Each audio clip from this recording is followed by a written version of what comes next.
இப்போ gynaecology practice நிஜமாவே முழுசா மாறிடுச்சு.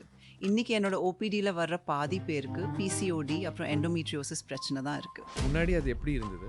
முன்னாடிலாம் பெண்களுக்கு பீரியட்ஸ், ஃபைப்ராய்ட்ஸ் மாதிரி சாதாரண பிரச்சனைகள் தான் இருந்துச்சு. ஆனால் இப்போ பார்த்தீங்கன்னா இந்த மாதிரிப்பட்ட பெரிய பிரச்சனைகள் தான் இப்போ இருக்க மாடர்ன் பெண்களை ரொம்ப அதிகமாக பாதிக்குது. உலக அளவில் பார்த்தீங்கன்னா ஒவ்வொரு 3லேருந்து 5 பெண்களுக்கு இதில் ஏதோ ஒரு பிரச்சனை கண்டிப்பாக இருக்குன்னு இப்போதைய புள்ளி விவரங்கள் சொல்லுது. ஸ்ட்ரெஸ்னால பிசிஓஎஸ் எந்த அளவுக்கு பாதிக்கும்? மனசில் ஏதாவது பிரச்சனை இருந்தால் கண்டிப்பாக பீரியட்ஸும் டிஸ்டர்ப் ஆகும். உங்களுக்கே தெரியும்ல, இன்ஸ்டாகிராம் யூஸ் பண்ணணும், புதுசாக ஆமா. வர நெட்ஃப்ளிக்ஸ் பார்க்கணும், உங்கள் டிபி நல்லா இருக்கணும், நீங்களும் எப்பவும் அழகாக இருக்கணும்.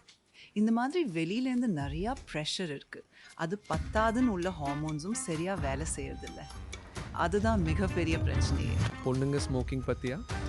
நிறையாவே தான். சீக்கிரமே ஓவரி செயல்படாமல் போகிறதுக்கு ஸ்மோக்கிங் ஒரு முக்கிய காரணம். இதை பற்றியாவது மக்கள் தெரிஞ்சுக்க வேண்டியது ரொம்ப அவசியம். பிசிஓஎஸ் பிரச்சனைக்கு மெட்ஃபார்மின் இல்லைனா கான்ட்ரசெப்டிவ் மாத்திரை போடுறது நிரந்தரமான ஒரு தீர்வு கிடையாது. உங்கள் பிசிஓஎஸ் பிரச்சனையை முழுசாக சரி பண்ணணும்னா அதை கட்டுப்படுத்த வேண்டிய மொத்த பொறுப்பும் உங்கள் கையில் தான் இருக்கு.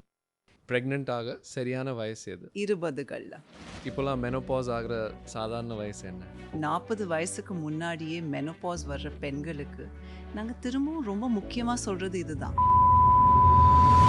இதை பார்த்துட்டு இருக்கிற ஒவ்வொரு பெண்ணும் அவங்களோட விஷயத்தில் கொஞ்சம் சுயநலமாக இருக்கணும். முக்கியமாக அவங்களோட செல்ஃப் கேர் ரொம்ப முக்கியம். ஹாய் டாக்டர் அஞ்சலி, நன்றி. என்னை கூப்பிட்டதுக்கு நன்றி. உங்கள் ஷோவில் கலந்துக்கிறது எனக்கு ரொம்ப சந்தோஷம், பெருமையாகவும் நினைக்கிறேன். உங்களை நேரில் பார்க்குறது ரொம்ப ரொம்ப சந்தோஷமாக இருக்குது. ஆன்லைனில் நீங்கள் ரொம்ப சூப்பராக பண்ணிகிட்ருக்கீங்க.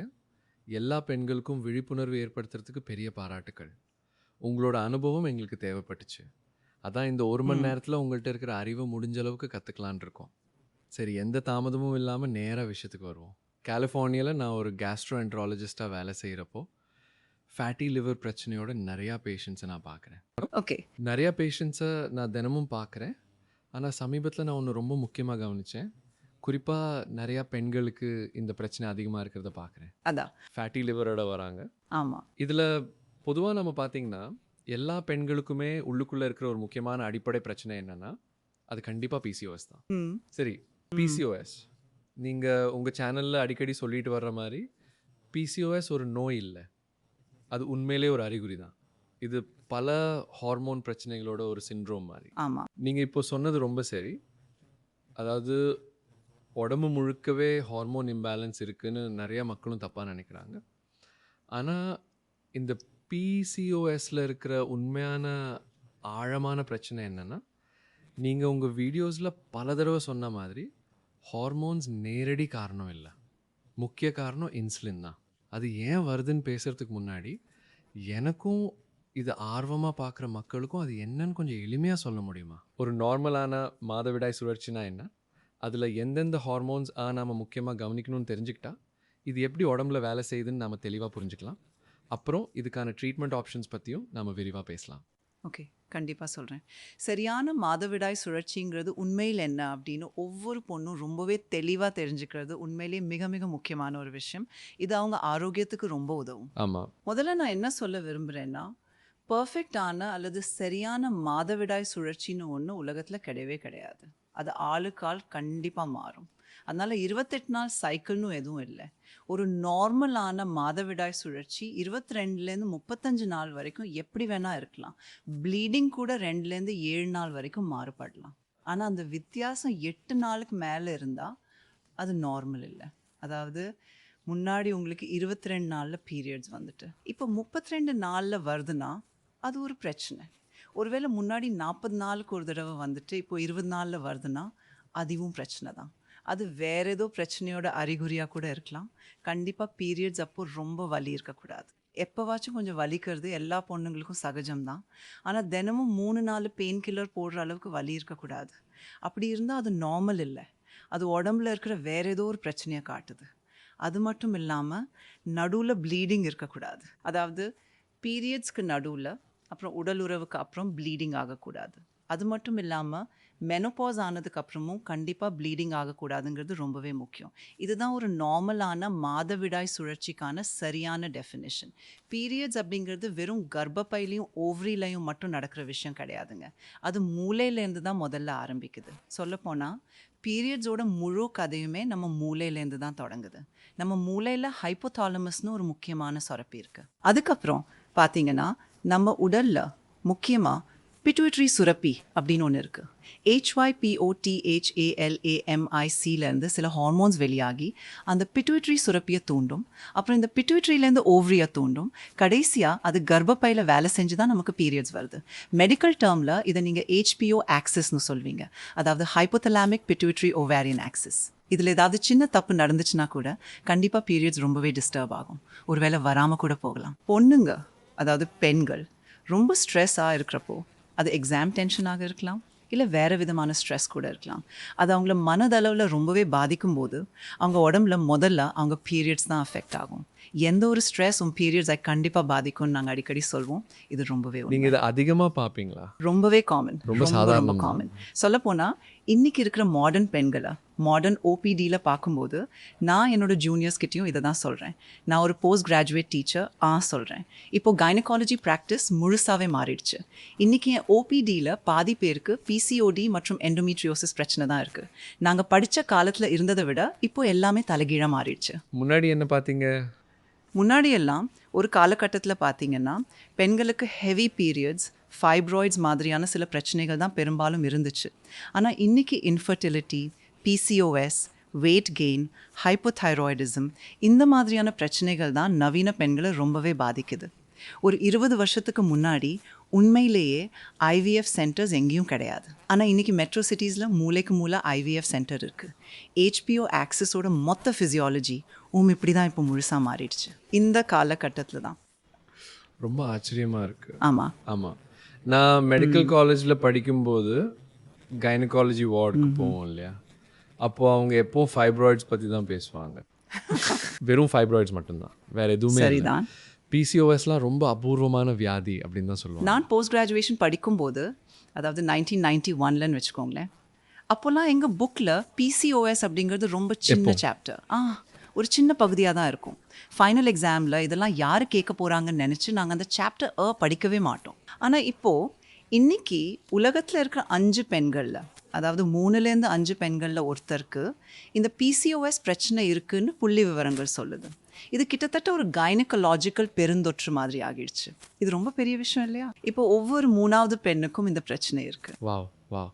அப்போது நான் புரிஞ்சுக்கிட்டது சரின்னா, ஹைப்போதலாமிக் பிட்யூட்டரி ஓவேரியன் ஆக்சிஸ், இந்த இணைப்பில் ஏதாவது பாதிப்பு வந்தால் இனப்பெருக்க ஹார்மோன்ஸ் சரியாக சுரக்காது. உண்மைதான். கரெக்ட்.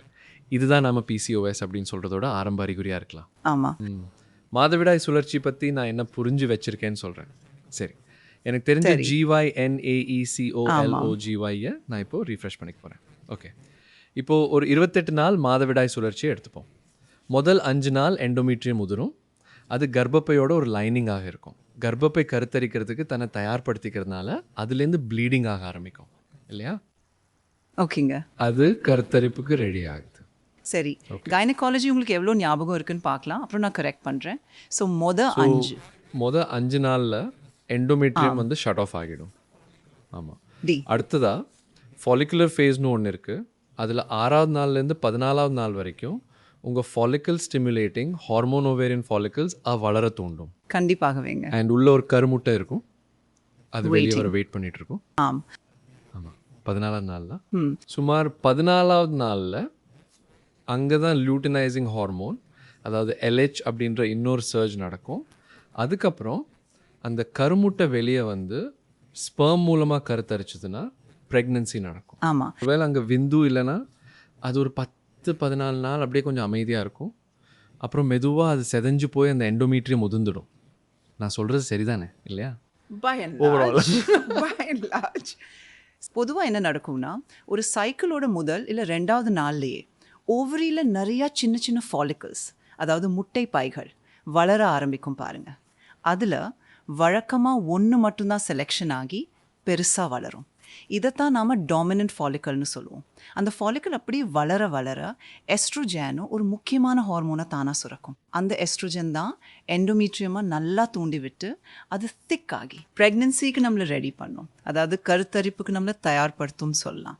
எஸ்ட்ரோஜன் லெவல் ஒரு குறிப்பிட்ட அளவுக்கு, அதாவது ஒரு நல்ல அளவுக்கு வந்ததும் ஓவுலேஷன் ப்ராசஸ், அந்த கருமுட்டை வெளியிடும் செயல்முறை தானாகவே ஆரம்பிக்கும். இதை நம்ம பாசிட்டிவ் ஃபீட்பேக் லூப்னு சொல்வோம். அப்புறம் ஓவுலேஷன் நடக்கும். இது ஒரு முறை நடந்ததும் அந்த கருமுட்டை வெறும் 48 மணி நேரம் தான் உயிரோடு இருக்கும். இந்த கொஞ்ச நேரத்தில் ஃபர்டிலைசேஷன் நடந்தால் ரொம்ப நல்லது, இல்லைன்னா எல்லாமே வேஸ்ட்டாக போயிடும். ஒருவேளை ஃபர்டிலைசேஷன் நடந்தால் உண்மையிலேயே கருமுட்டை உயிரோடு இருக்கும், எஸ்ட்ரோஜன் லெவலோட அதோடு சேர்த்து ப்ரொஜெஸ்ட்ரோன் வந்துடும். அப்போது பொதுவாகவே பீரியட்ஸ் வராது. ஆனால் ஒருவேளை ப்ரெக்னென்சி நடக்கலைன்னா எஸ்ட்ரோஜன் லெவல் குறையும், கருமுட்டை அழிஞ்சிடும், ப்ரொஜெஸ்ட்ரோன் லெவல் குறைஞ்சிடும். இப்போது இந்த எண்டோமீட்ரியம்க்கு சப்போர்ட் இல்லாததால் அது பீரியட்ஸ் வெளியே வந்துடும். இன்றைக்கி நிறைய பெண்கள் கஷ்டப்படுற ஒரு முக்கியமான விஷயம் இது. அது ANOVULATION சொல்கிறது தான். அதாவது அவங்களுக்கு ஓவுலேஷன் சுத்தமாக நடக்காதுங்க. நான் எப்பவும் சொல்கிறது தான், ஏன் இந்த ஓவுலேட் ஆக மாட்டேங்குதுன்னு. அதோட முக்கிய வேலையே உண்மையிலேயே ஓவுலேட் ஆகிறது தான். ஆனால் ஏன் அது நடக்கலை? இதுக்கு உண்மையிலுமே நிறையா காரணங்கள் இருக்குங்க. HPO ஆக்சிஸில் ஏற்படுற பிரச்சனை, அதை தவிர இன்சுலின் ரெசிஸ்டன்ஸ்னு கூட சொல்லலாம்.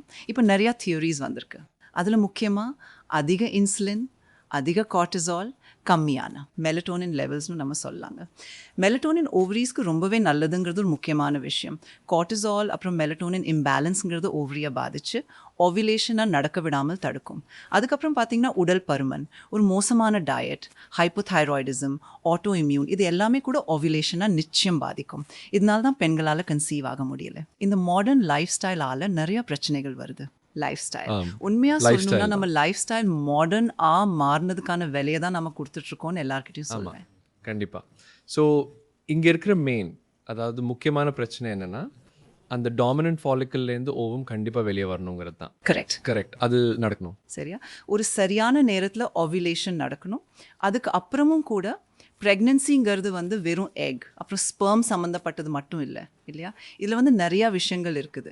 எல்லாமே சரியாக நடக்கணும்னா இந்த ரெண்டையும் சுற்றி, அதாவது எக் மற்றும் ஸ்பெர்ம், இன்னும் நிறையா விஷயங்கள் கண்டிப்பாக நடக்கணும். அதோடு ஒரு சரியான லியூட்டியல் ஃபேஸ் இருக்கணும், சரியான அளவுக்கு ப்ரொஜெஸ்ட்ரோன் இருக்கணும். முக்கியமாக எண்டோமீட்ரியமோட ஓவுலேஷன் சிங்க் ஆகலைன்னா ஓவுலேஷன் சீக்கிரமே நடந்துடலாம் பாருங்கள். ஆனால் எண்டோமீட்ரியம்ங்கிறது அப்போதைக்கு ரெடி இருக்காது. அதனால ஒரு முக்கியமான பிரச்சனை என்னன்னா, ஹார்மோன்ஸ் எப்படி சரியா வேலை செய்யணுமோ அப்படி செய்யறதில்ல. இதுதான் இன்னைக்கு இருக்கிற பெரிய எஸ்ட்ரோஜன், ப்ரொஜெஸ்ட்ரோன் ஆக இந்த ரெண்டு ஹார்மோன்ல எது ரொம்ப முக்கியம்னு உண்மையிலே நீங்க நினைக்கிறீங்க? அட ரெண்டுமே தான். ரெண்டுத்துக்கும் தனித்தனியான வேலைகள் இருக்கு. இதுல ஒண்ணு மட்டும் முக்கியம்னு நம்மளால சொல்லவே முடியாது. இதுல ரெண்டுமே ரொம்ப முக்கியம். அதனால ரெண்டுமே நமக்கு தேவைதான். ரெண்டுமே 100% சரியா வேலை செய்யணும். ஆமா, ரெண்டுமே இந்த HPOA கண்ட்ரோல்ல தான் இருக்கு. ஆமாம், பொதுவாக தான் சொல்லணும். ஆமாம், வேற என்ன தான் சொல்ல முடியும்? இப்போது இதில் ஏதாவது ஒரு பிரச்சனை வந்துச்சுன்னா, நம்ம முன்னாடி பேசணுமே, அந்த மாதிரி முதல் 14 நாள், அதாவது அந்த முதல் 2 வாரத்தில் ஏதாவது ஒரு பிரச்சனை வந்தால் எஸ்ட்ரோஜன் சரியாக சுரக்காமல் கூட போகும். சரி, இல்லைனா ஓவுலேஷன் டைமில் கூட அந்த முக்கியமான ஹார்மோன்ஸ்லாம் சரியாக சுரக்காமல் கூட போகிறதுக்கு வாய்ப்பு இருக்குது. நான் உங்களுக்கு ஒரு உதாரணம் சொல்கிறேன். இப்போ ஒரு PCOS எடுத்துக்கோங்க. PCOSன்னு சொல்லக்கூடிய இந்த கண்டிஷனில் பேரில் இருக்கிற மாதிரியே பாலிசிஸ்டிக் ஓவரி அப்படின்னு சொல்கிறோம். அப்படின்னா என்னென்னா, ஓவரியில் நிறையா சின்ன சின்ன நீர்க்கட்டிகள் இருக்கும். ஆனால் இது உண்மையிலே நீர்க்கட்டிகள் இல்லை. இதெல்லாம் வளர ஆரம்பிக்கிற சின்ன சின்ன ஃபாலிக்கல்ஸ். ஆனால் இதில் எதுவுமே முழுசாக வளர்ந்து ஒரு பெரிய ஃபாலிக்கல் மாறி ஓவுலேட் ஆகாது. ஆனால் இது எல்லாமே கொஞ்சம் கொஞ்சமாக எஸ்ட்ரோஜனாய் சுரந்துக்கிட்டே இருக்கும். இது ஒரு முக்கியமான பாயிண்ட். அதனால் அங்கே நிறையா எஸ்ட்ரோஜன் இருக்கும், நிறையா ஃபாலிக்கல்ஸ் வளரும், ஆனால் எதுவுமே ஓவுலேட் ஆகாது. அதாவது நம்ம ஹார்மோன்ஸ் லெவல் சரியாக இல்லாமல் போச்சுன்னா அதுக்கப்புறமா நம்ம உடம்புல நிறையா பிரச்சனைகள் வர சான்ஸ் இருக்குது. பெஸ்ட் ஆப்ஷன் இல்லை, சரியா இல்லைன்னா கண்டிப்பாக பெஸ்ட் ஆப்ஷன் இல்லை. இப்போது ஒரு வேளை இந்த HPOA ஆக்சிஸ் ரொம்ப சூப்பராக வேலை செய்யுதுன்னு வச்சுப்போம், எந்த பிரச்சனையும் இல்லை, அப்போது இந்த பிரச்சனைகள்லாம் குறைஞ்சிடுமா? இப்போ டாக்டர்ஸாக எங்களுக்கு தெரியும் எல்லாமே ஒன்னோட ஒன்று ரொம்ப நெருக்கமாக கனெக்ட் ஆகியிருக்குன்னு. சும்மா ஹைப்போதாலமஸ் பிட்யூட்டரின்னு மட்டும் சொல்லிட முடியாது. உதாரணத்துக்கு ஒருத்தவங்க கொஞ்சம் குண்டா இருக்காங்க, அவங்களுக்கு ரொம்பவே ஸ்ட்ரெஸ் இருக்குன்னா அவங்க உடம்புல நிறைய கார்டிசால் இருக்கும். சரியா தொடர்ந்து நல்லா தூங்கலைன்னா மெலட்டோனின் கம்மியாக இருக்கும். அதனால கொஞ்ச காலத்துக்கு இங்கெல்லாம் மேலோட்டமாக சரியாக இருந்தாலும் கூட பின்னாடி வேறு விஷயங்கள் எஃபெக்ட் ஆக ஆரம்பிச்சிருக்கும். கடைசியாக வர ரிசல்ட் அது சரியானதாக இருக்கவே இருக்காது. ஹார்மோன் சிஸ்டம் அப்படின்னா ஹைப்போதாலமஸ் பிட்யூட்டரி மட்டும் கிடையாது. இதில் பல விஷயங்கள், பல பாயிண்ட்ஸ் இருக்குது. தைராய்டு இருக்குது, அட்ரினால் இருக்குது. இந்த மாதிரி எல்லாத்துக்குமே ஒரு வேலை இருக்குது. இது எல்லாமே ஒன்னோட ஒன்று கனெக்ட் ஆகி இருக்கு. இப்போ ஒரு பேஷண்ட்க்கு பிசிஓஎஸ் இருக்குன்னு வைங்க, அதிகமாக பாதிக்குதான்னு நீங்கள் உண்மையாகவே நினைக்கிறீங்களா? ரியலி சொல்லுங்களேன்.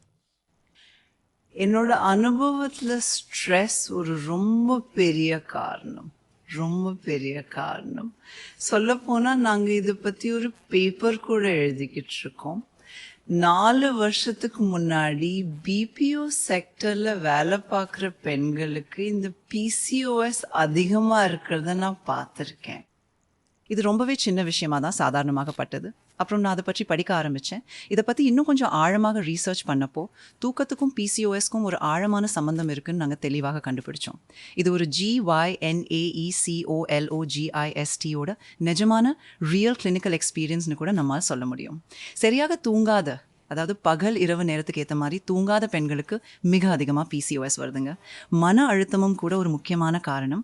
உண்மையில் என் கிளினிக்கல் அனுபவத்தில் நான் பார்த்த இன்னொரு விஷயம் என்னென்னா, பொதுவாகவே ஒரு பொண்ணு 10வது இல்லைனா ஒரு 11வது வகுப்பில் படித்து கொண்டிருக்கும் அந்த முக்கியமான நேரத்தில் தான் இந்த பிசிஓஎஸ் பிரச்சனைன்னு ஒன்று ஆரம்பிக்குது. அந்த சமயத்தில் படிப்பு ப்ரெஷர் என்பது ரொம்பவே அதிகமாக இருக்கும். டியூஷன் போகணும், எக்ஸாமுக்கு படிக்கணும்னு சொல்லி பேரண்ட்ஸ் பின்னாடியே இருப்பாங்க. எப்பவுமே கம்ப்யூட்டர் முன்னாடி எந்திரிச்சு நடக்காமல் உட்காந்துட்டே இருப்பாங்க. அம்மாவும் அவங்க செல்ல குட்டிங்களுக்கு பிடிச்சதெல்லாம் சாப்பிட கொடுப்பாங்க. இது போக இன்ஸ்டாகிராமில் எப்பவும் அப்டேட் இருக்கணும், லேட்டஸ்ட் நியூஸ் பார்க்கணுன்னு வேறு சில ப்ரெஷர் எல்லாம் இருக்கும். நம்ம டிபி அழகாக நல்லா இருக்கணும், நாம் எப்போவுமே ரொம்ப அழகாக தெரியணும்னு ஒரு பெரிய ப்ரெஷர் இப்போ எல்லாருக்கும் இருக்குது. அது பத்தாதுன்னு நாம் சாப்பிட்ற தப்பான சாப்பாடு, எக்ஸசைஸ் இல்லாமல் போகிறது, ஹாஸ்டல் போனால் சரியான சாப்பாடு கிடைக்காததுன்னு நிறைய விஷயங்கள் இருக்குது.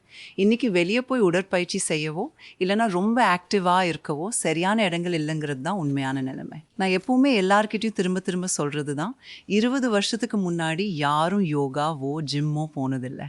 நம்ம பாட்டி காலத்தில், ஏன்னா அவங்களுக்கு உண்மையிலேயே பிசிஓஎஸ் வந்ததே இல்லையே.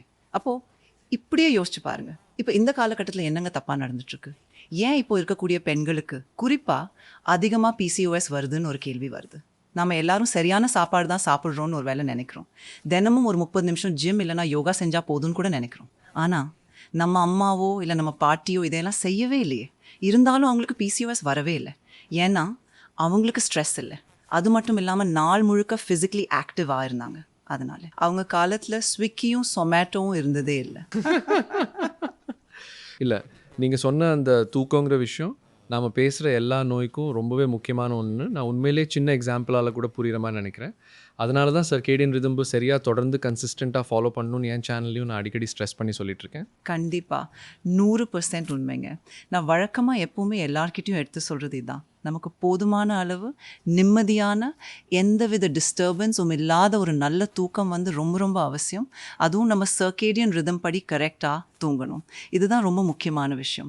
அதை நம்ம எல்லோரும் புரிஞ்சுக்கணும். நம்ம கிளினிக்கல் எக்ஸ்பீரியன்ஸ் படி பார்த்தா நிறையா பிசிஓஎஸ் பேஷண்ட்ஸ்க்கு ஹைப்போப்ரொலாக்டின் அப்புறம் ஹைப்போதைராய்டிசம் இருக்குது. இது எல்லாமே மூளையிலேருந்து தான் ஆரம்பிக்குதுன்னு இது மறுபடியும் தெளிவாக நிரூபிக்குது இல்லையா? ஏன்னா இந்த ஹார்மோன்ஸ் எல்லாம் ஆன்டீரியர் பிட்யூட்டரியிலேருந்து தான் ரிலீஸ் ஆகுது. அப்போது எப்படி எல்லா பிசிஓஎஸ் பேஷண்ட்ஸ்க்கும், முக்கியமாக 80% பிசிஓஎஸ் பேஷண்ட்ஸ்க்கும் ஹைப்போதைராய்டிசம் இருக்குது? நான் என்ன சொல்வேன்னா, அவங்கள 50% பேருக்கு ஹைப்போப்ரொலாக்டின்மியா அதிகமாக இருக்குது. அப்போது அங்கே ஏதோ ஒரு பிரச்சனை நடக்குதுன்னு அர்த்தம். அதுதான் அவங்கள இதுக்கு ஆளாக்குது. என்னோட தியோரி படி பார்த்தா இது மன அழுத்தம் அப்புறம் தூக்கமின்மையிலேருந்து ஆரம்பிக்குது. அதோட மோசமான உணவு பழக்கம், உடற்பயிற்சி இல்லாதது, இது எல்லாமே சேர்ந்துக்கிடுது. இது எல்லாமே காரணம் தான். ஆனால் உண்மையிலேயே இந்த நோயை உருவாக்குறது மன அழுத்தம் தான் அப்படின்னு கண்டிப்பாக சீக்கிரமே ஆய்வுகளில் வெளியே வரும். ஆமாம், கண்டிப்பாக. பிசிஓஎஸ் கூட. இப்போது நான் உங்களுக்கு ஒரு வித்தியாசமான கோணத்தை காட்ட போகிறேன். இதை நீங்கள் கேள்விப்பட்டிருக்கலாம், ஆனால் என்னோட அனுபவத்துலேருந்து சொல்கிறேன், பிசிஓஎஸ் குடல்ல இருந்து தான் ஆரம்பிக்குதுன்னு நான் நினைக்கிறேன். வாய்ப்பு இருக்குது, ரொம்பவே வாய்ப்பு இருக்குது. இதை பற்றின உங்கள் பார்வையை தெரிஞ்சுக்க நான் ரொம்ப ஆசைப்படுறேன். ஏன்னு நான் சொல்கிறேன், ஏன்னா எல்லா அறிகுறிகளும் அதனால தான் நாங்கள் ஆரம்பிக்கும் போதே சொன்னோம் பிசிஓஎஸ் ஒரு நோய் இல்லை, அது ஒரு குறைபாடுன்னு. இதில் உண்மையான பிரச்சனை கருப்பையில் இருக்காது, இது வெறும் ஹார்மோன் சம்மந்தப்பட்ட ஒரு பிரச்சனை தான். ஆமாம், கடைசியாக கஷ்டப்படுறது அந்த ஓவரி தான். அதனால ஒவ்வொரு காரணத்தையும் நாம் ஒன்றா பார்க்க சரி, போகிறோம், சரியா? அப்புறம் அது எப்படி ஒன்றோட ஒன்று தொடர்பாக இருக்குன்னு பார்ப்போம். நீங்கள் மன அழுத்தம்னு சொன்னீங்க இல்லையா? என்னோட அனுபவத்தில் நாங்கள் என்ன பார்த்துருக்கோன்னா, குடல் முழுக்க பாக்டீரியா இருக்கும். அந்த குடல் பாக்டீரியாவில் எப்போதெல்லாம் ஒரு பிரச்சனை வருதோ அப்போ குடலோட ஊடுருவும் தன்மை அதிகமாகி குடல்லேருந்து ரத்தத்துக்குள்ளே நிறையா பாக்டீரியாக்கள் உள்ளே வந்துடும். அந்த பாக்டீரியாலாம் ரத்தத்தில் இருக்கக்கூடாது, குடலில் தான் இருக்கணும். நாம் விலங்குகளுக்கு டெஸ்ட் பண்ணப்போ மன அழுத்தம் இந்த தடையை உடைக்குதுன்னு ரொம்ப தெளிவாக தெரிஞ்சுது. ஓ, இதுதான் விஷயம். சரி, அப்போது செல்லெல்லாம் பிரிய ஆரம்பித்து குடலோட கசியும் தன்மை அதிகமாகிடும்.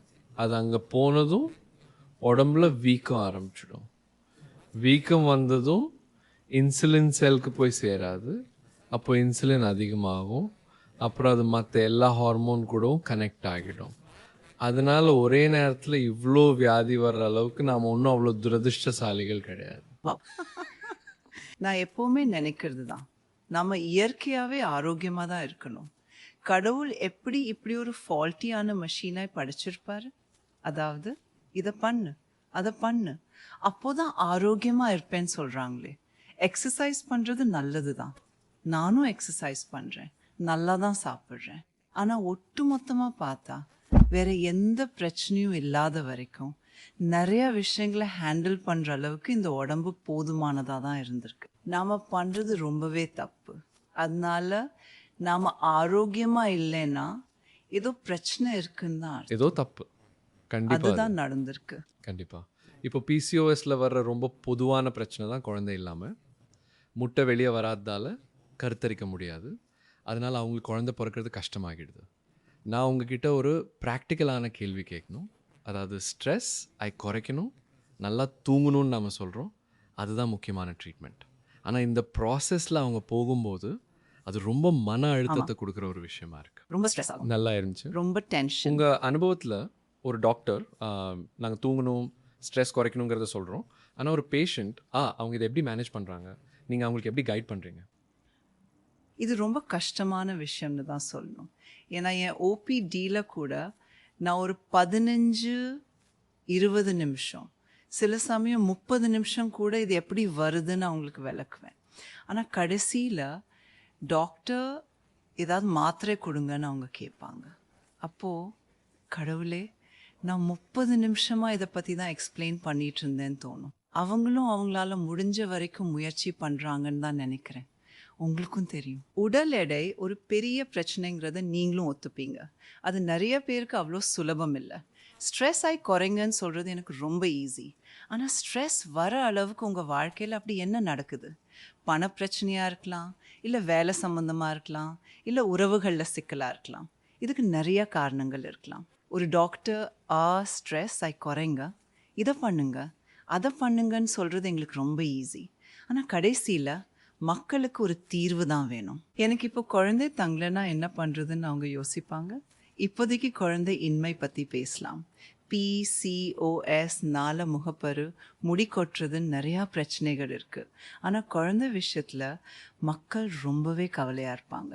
அதனால் இதுக்கு பல வழிகளில் தீர்வு காணணும். ஒரு பக்கம் உங்களோட லைஃப் ஸ்டைலை நீங்கள் பார்த்துக்கணுன்னு நாங்கள் சொல்கிறோம். கண்டிப்பாக டாக்டர்ஸ் நாங்களும் அவங்களுக்கு உதவி பண்ணுறோம். இப்போது நிறைய மருத்துவ முறைகள் வந்துடுச்சு. கருமுட்டை வளர்ச்சியை தூண்டுறது, IUI, அப்புறம் IVF, இப்போது எக் ஃப்ரீசிங்னு நிறைய விஷயங்கள் வந்துட்டுருக்கு. அதனால் இன்றைய காலகட்டத்தில் இது ரெண்டுமே ஒன்றா சேர்ந்து தான் நடக்கணும். குழந்தை பெற்றுக்கிறது மட்டும் நம்ம இலக்கு இல்லை. வரப்போகிற குழந்தைய நல்லபடியாக பார்த்துக்க நீங்கள் ஆரோக்கியமாக இருக்கணும். அதனால் எஃப்டியாவது கஷ்டப்பட்டு நீங்கள் கர்ப்பமாக ஆனாலும் அந்த குழந்தைய பார்த்துக்கிற அளவுக்கு உங்களுக்கு நல்ல ஆரோக்கியம் வேணும். அதனால தான் 2 விஷயமுமே ரொம்ப முக்கியம்னு நான் நினைக்கிறேன். PCOSனால வர்ற முகப்பரு முடி கொட்டுறது மாதிரி மற்ற எல்லா பிரச்சனைகளுக்கும் இதுதான் பொருந்தும். இன்னைக்கு எக்கச்சக்கமான புது புது ட்ரீட்மெண்ட்ஸ் எடுத்து முகப்பருவை நீங்கள் சரி பண்ணிடலாம். ஆனால் அதோட அடிப்படை காரணத்தை சரி பண்ணலன்னா அந்த பிரச்சனை மறுபடியும் வரத்தான் செய்யும். அதனால முகப்பரு ஆண்ட்ரோஜன் அதிகமா இருந்தா முகப்பரு வரும். ஆமாம், எப்படி இருக்கீங்க? நிறையாவே பிசிஓஎஸ் பேஷண்ட்ஸ்க்கு ஒரு முக்கியமான பிரச்சனையா இந்த ஹைப்பர் ஆண்ட்ரோஜனிசம்ங்கிற பிரச்சனை பொதுவாக இருக்கும். உங்களுக்கு தெரியும். இதனால அவங்களுக்கு முகப்பரு வரும். குறிப்பாக தாடை பகுதியில் ரொம்பவே வலியோட கூடிய பெரிய பெரிய பருக்கள் வந்துடும். மேலும் அவங்களுக்கு தேவையற்ற இடங்களில், அதாவது பொதுவாக பெண்களுக்கு முடி வளராத இடங்களில் அதிகமாக முடி வளரும். ஆம்பளைங்களுக்கு இருக்கிற மாதிரி Correct. இவங்களுக்கும் முகத்தில் முடி வளர ஆரம்பிக்கும். அதனால அடிப்படையாக இந்த பெண்களுக்கு எந்தெந்த இடங்களில் முடி வளரக்கூடாதோ அங்கெல்லாம். ஆம்பளைங்களுக்கு முடி இருக்கும். பொதுவாக தலையில் முடி கம்மியாகவும் உடம்புல அதிகமாகவும் இருக்கும். ஆனால் இந்த பெண்கள் தலையில் முடி கொட்டுது, உடம்புல நிறைய முடி வளருது, மீசை அப்புறம் நிறைய முடி வளருது. பரு வருது, முடி மீசை பிரச்சனை. வருதுன்னு சொல்லுவாங்க. அவங்களுக்கு மேல் உதட்டில் தாடியில எல்லாம் முடி இருக்கும். மருத்துவ ரீதியாக இந்த மாதிரி முடி வளர்றதை குறிக்க ஒரு கிரேடிங் சிஸ்டம் இருக்குது. ஃபெரிமன் கால்வி ஸ்கோர்னு ஒன்று இருக்குது. அதை வச்சு நாங்கள் மார்க் கொடுப்போம். முடி வளர்கிற பிரச்சனை எவ்வளோ தீவிரமாக இருக்குன்னு ஆண்ட்ரோஜன் அளவை வச்சு தான் சொல்ல முடியும். பிசிஓஎஸ் மட்டும் இல்லாமல் சில அட்ரீனல் பிரச்சனைகள்னாலையும் உடம்புல ஹார்மோன் அதிகமாகலாம். ஆனால் இப்போ இருக்கிற காலத்தில் இதுக்கெல்லாம் முக்கிய காரணம் பிசிஓஎஸ் தான். அதனால முதல்ல நாங்கள் அதை தான் செக் பண்ணுவோம். சொல்லப்போனால் எங்ககிட்ட வர நிறையா பேரை தோல் டாக்டர் தான் அனுப்பி வைப்பாங்க. சிலருக்கு பரு இருக்கும், சிலருக்கு முடி கொட்டுற பிரச்சனை இருக்கும். ஆமா. அதாவது முடி முடி கொட்டுது. கொட்டுற பிரச்சனை இருந்து அதுக்கு என்ன காரணம்னு கண்டுபிடிக்க முடியலன்னா அவங்க எங்ககிட்ட வருவாங்க. பெரும்பாலான நேரங்களில் அதுக்கு பின்னாடி கண்டிப்பாக பிசிஓஎஸ் இருக்கும். இன்னொரு விஷயமும் நான் சொல்லணும், பிசிஓஎஸ் வெறும் பிசிஓஎஸ் பிரச்சனை மட்டும் கிடையாதுன்னு. நிறையா நேரங்களில் அல்ட்ராசவுண்டில் பார்க்கும்போது ஓவரீஸ் எல்லாமே நார்மல் சைஸில் தான் இருக்கும். அதனால் இதுக்கு காரணம் இன்சுலின் ரெசிஸ்டன்ஸ் தான். இன்சுலின் ரெசிஸ்டன்ஸோட ஒரு முக்கியமான அறிகுறி தான் இந்த பிசிஓஎஸ். பேஷண்ட்ஸ் டாக்டர் கிட்ட வர்றதுக்கு பிசிஓஎஸ் ஒரு சின்ன காரணம் தான். ஆனால் உண்மையிலேயே அவங்க உடம்புல நிறைய விஷயங்கள் நடந்துட்டுருக்கும். அது கொஞ்சம் லேட் ஆதான் வெளியே தெரியும். உடல் பருமன், தொப்பை போடுறது, நமக்கு தெரிஞ்ச மெட்டபாலிக் சிண்ட்ரோம் எல்லாமே இருக்குது. சர்க்கரை நோய், சரி. பிபி எல்லாமே வரலாம். கரெக்ட். அவங்களுக்கு தொப்பையும் அதிகமாகிறத நீங்க பாக்குறீங்களா? கண்டிப்பாக. இந்தியர்களாக நம்ம எல்லாருக்குமே ப்ரீ டயபெட்டிக் இருக்குது. இது நமக்கு தெரியும். அதனால நாம் இன்னும் ரொம்ப கவனமாக இருக்கணும். பார்த்தீங்கன்னா ஒல்லியாக இருக்கிறவங்களுக்கும் கொஞ்சம் தொப்பை இருக்கும் இல்லையா? இதுக்கு TOFIன்னு ஒரு வார்த்தை இருக்குது. அதாவது வெளியே ஒல்லியா, ஆமா. உள்ள குண்டா இருக்கிறது. அது அதனால உள்ளே தான் மக்கள் இருக்குங்கப்பா. ஒல்லியா இருந்தாலும் ஏன் நானே கூட இந்த கொழுப்பு சேராம பார்த்துக்கணும். இது நம்ம உடம்புலயே இயற்கையாக அமைஞ்ச ஒரு விஷயம். உடம்புக்கு உள்ளே இருக்கக்கூடிய கொழுப்புங்க. அதனால நம்ம எல்லாருமே உண்மையிலேயே ரொம்ப ரொம்ப கவனமாக இருக்கணும். அப்புறம் இன்சுலின் ரெசிஸ்டன்ஸ் பற்றி நீங்கள் நிறையவே ரீசர்ச் பண்ணியிருக்கீங்க இல்லையா? முதல்ல இந்த இன்சுலின் ரெசிஸ்டன்ஸ் ஏன் வருதுன்னு நம்ம கொஞ்சம் பார்க்கணும். நிறைய பேர் எண்டோக்ரினாலஜிஸ்ட் கிட்ட போகிறது, டாக்டர் நான் பார்த்துருக்கேன் உங்களுக்கு இன்சுலின் ரெசிஸ்டன்ஸ் இருக்குது, மெட்ஃபார்மின் எடுத்துக்கோங்கன்னு சொல்லுவாங்க. ஆனால் இன்சுலின் ரெசிஸ்டன்ஸ் ஏன் வருதுன்னு அதோட அடிப்படையான காரணத்தை யாரும் பேசவே மாட்டேங்கிறாங்க. அது ரொம்ப முக்கியம். அவங்களுக்கு ஒரு கருத்தடை மாத்திரையோ இல்லை மெட்ஃபார்மின் மாதிரி ஏதோ ஒரு மாத்திரையோ கொடுக்கறது ரொம்ப சுலபம், ரொம்ப ஈஸி. ஆனால் இதனால் பிரச்சனை உண்மையிலேயே தீந்துடுமா? இல்லவே இல்லை. நான் நிறையா தடவை பார்த்துருக்கேன் டாக்டர் பால். இது ரொம்பவே கஷ்டமாக இருக்குது. 14 வயசு பொண்ணுக்கு கருத்தடை மாத்திரை கொடுக்குறாங்க. அது ரொம்ப தப்பு. அது ஒரு தப்பான வைத்தியம். அதாவது ஒரு சரியான வைத்தியம் கிடையாது. உங்க பேஷண்ட்ஸ்ல பொதுவா எந்த வயசுக்காரங்களுக்கு பிசிஓஎஸ் இருக்கு? தியரட்டிக்லி பார்த்தா கூட பொதுவாகவே பீரியட்ஸ் ஆரம்பிக்கிறதுக்கு முன்னாடியே இந்த பிசிஓஎஸ் கண்டிஷன் சாதாரணமாக வரலாம். அது மெனோபாஸ் வரைக்கும் கூட நீடிச்சு போகலான்னு நிறைய பேர் சொல்கிறாங்க. ஏன்னா நம்ம புரிஞ்சிக்க வேண்டியது என்னென்னா, இது வெறும் பிசிஓஎஸ் மட்டும் இல்லை, பிரச்சனை இன்சுலின் ரெசிஸ்டன்ஸ் தான். பீரியட்ஸ் தள்ளி போகிறது இன்சுலின் பிரச்சனையோட அறிகுறி தான். ஆமாம். ஆமா ஆமா. பொதுவாகவே இப்போ ஒரு பொண்ணுக்கு 16-18 வயசாகி கூட இன்னமும் பீரியட்ஸ் வரலைன்னா அவங்களுக்கு ஹார்மோன் பேலன்ஸ் சரிவர இல்லாமல் இருக்கலாம் இல்லையா? அதனால தான் எப்போவோ வர வேண்டிய அவங்களுடைய முதல் பீரியட்ஸ் இன்னும் வராமல் இருக்குது. சீக்கிரமா வயசுக்கு வர்றதும் இன்சுலின் பிரச்சனைக்கான அறிகுறி தான். இதில் நிறைய விஷயங்கள் இருக்குது. ரெண்டு பக்கமும். சீக்கிரமாக வயசுக்கு வரலாம், இல்லை லேட்டாகவும் வரலாம். 2 நாளைக்கு முன்னாடி நடந்ததை நினச்சா சிரிப்பாக இருக்குது. ஒரு அம்மா அவங்க பொண்ணை கூட்டிக்கிட்டு வந்தாங்க. அவள் 120 கிலோ இருந்தா. அந்த அம்மா சொல்கிறாங்க, என் பொண்ணு கொஞ்சம் ஹெல்தியாக இருக்கான்னு.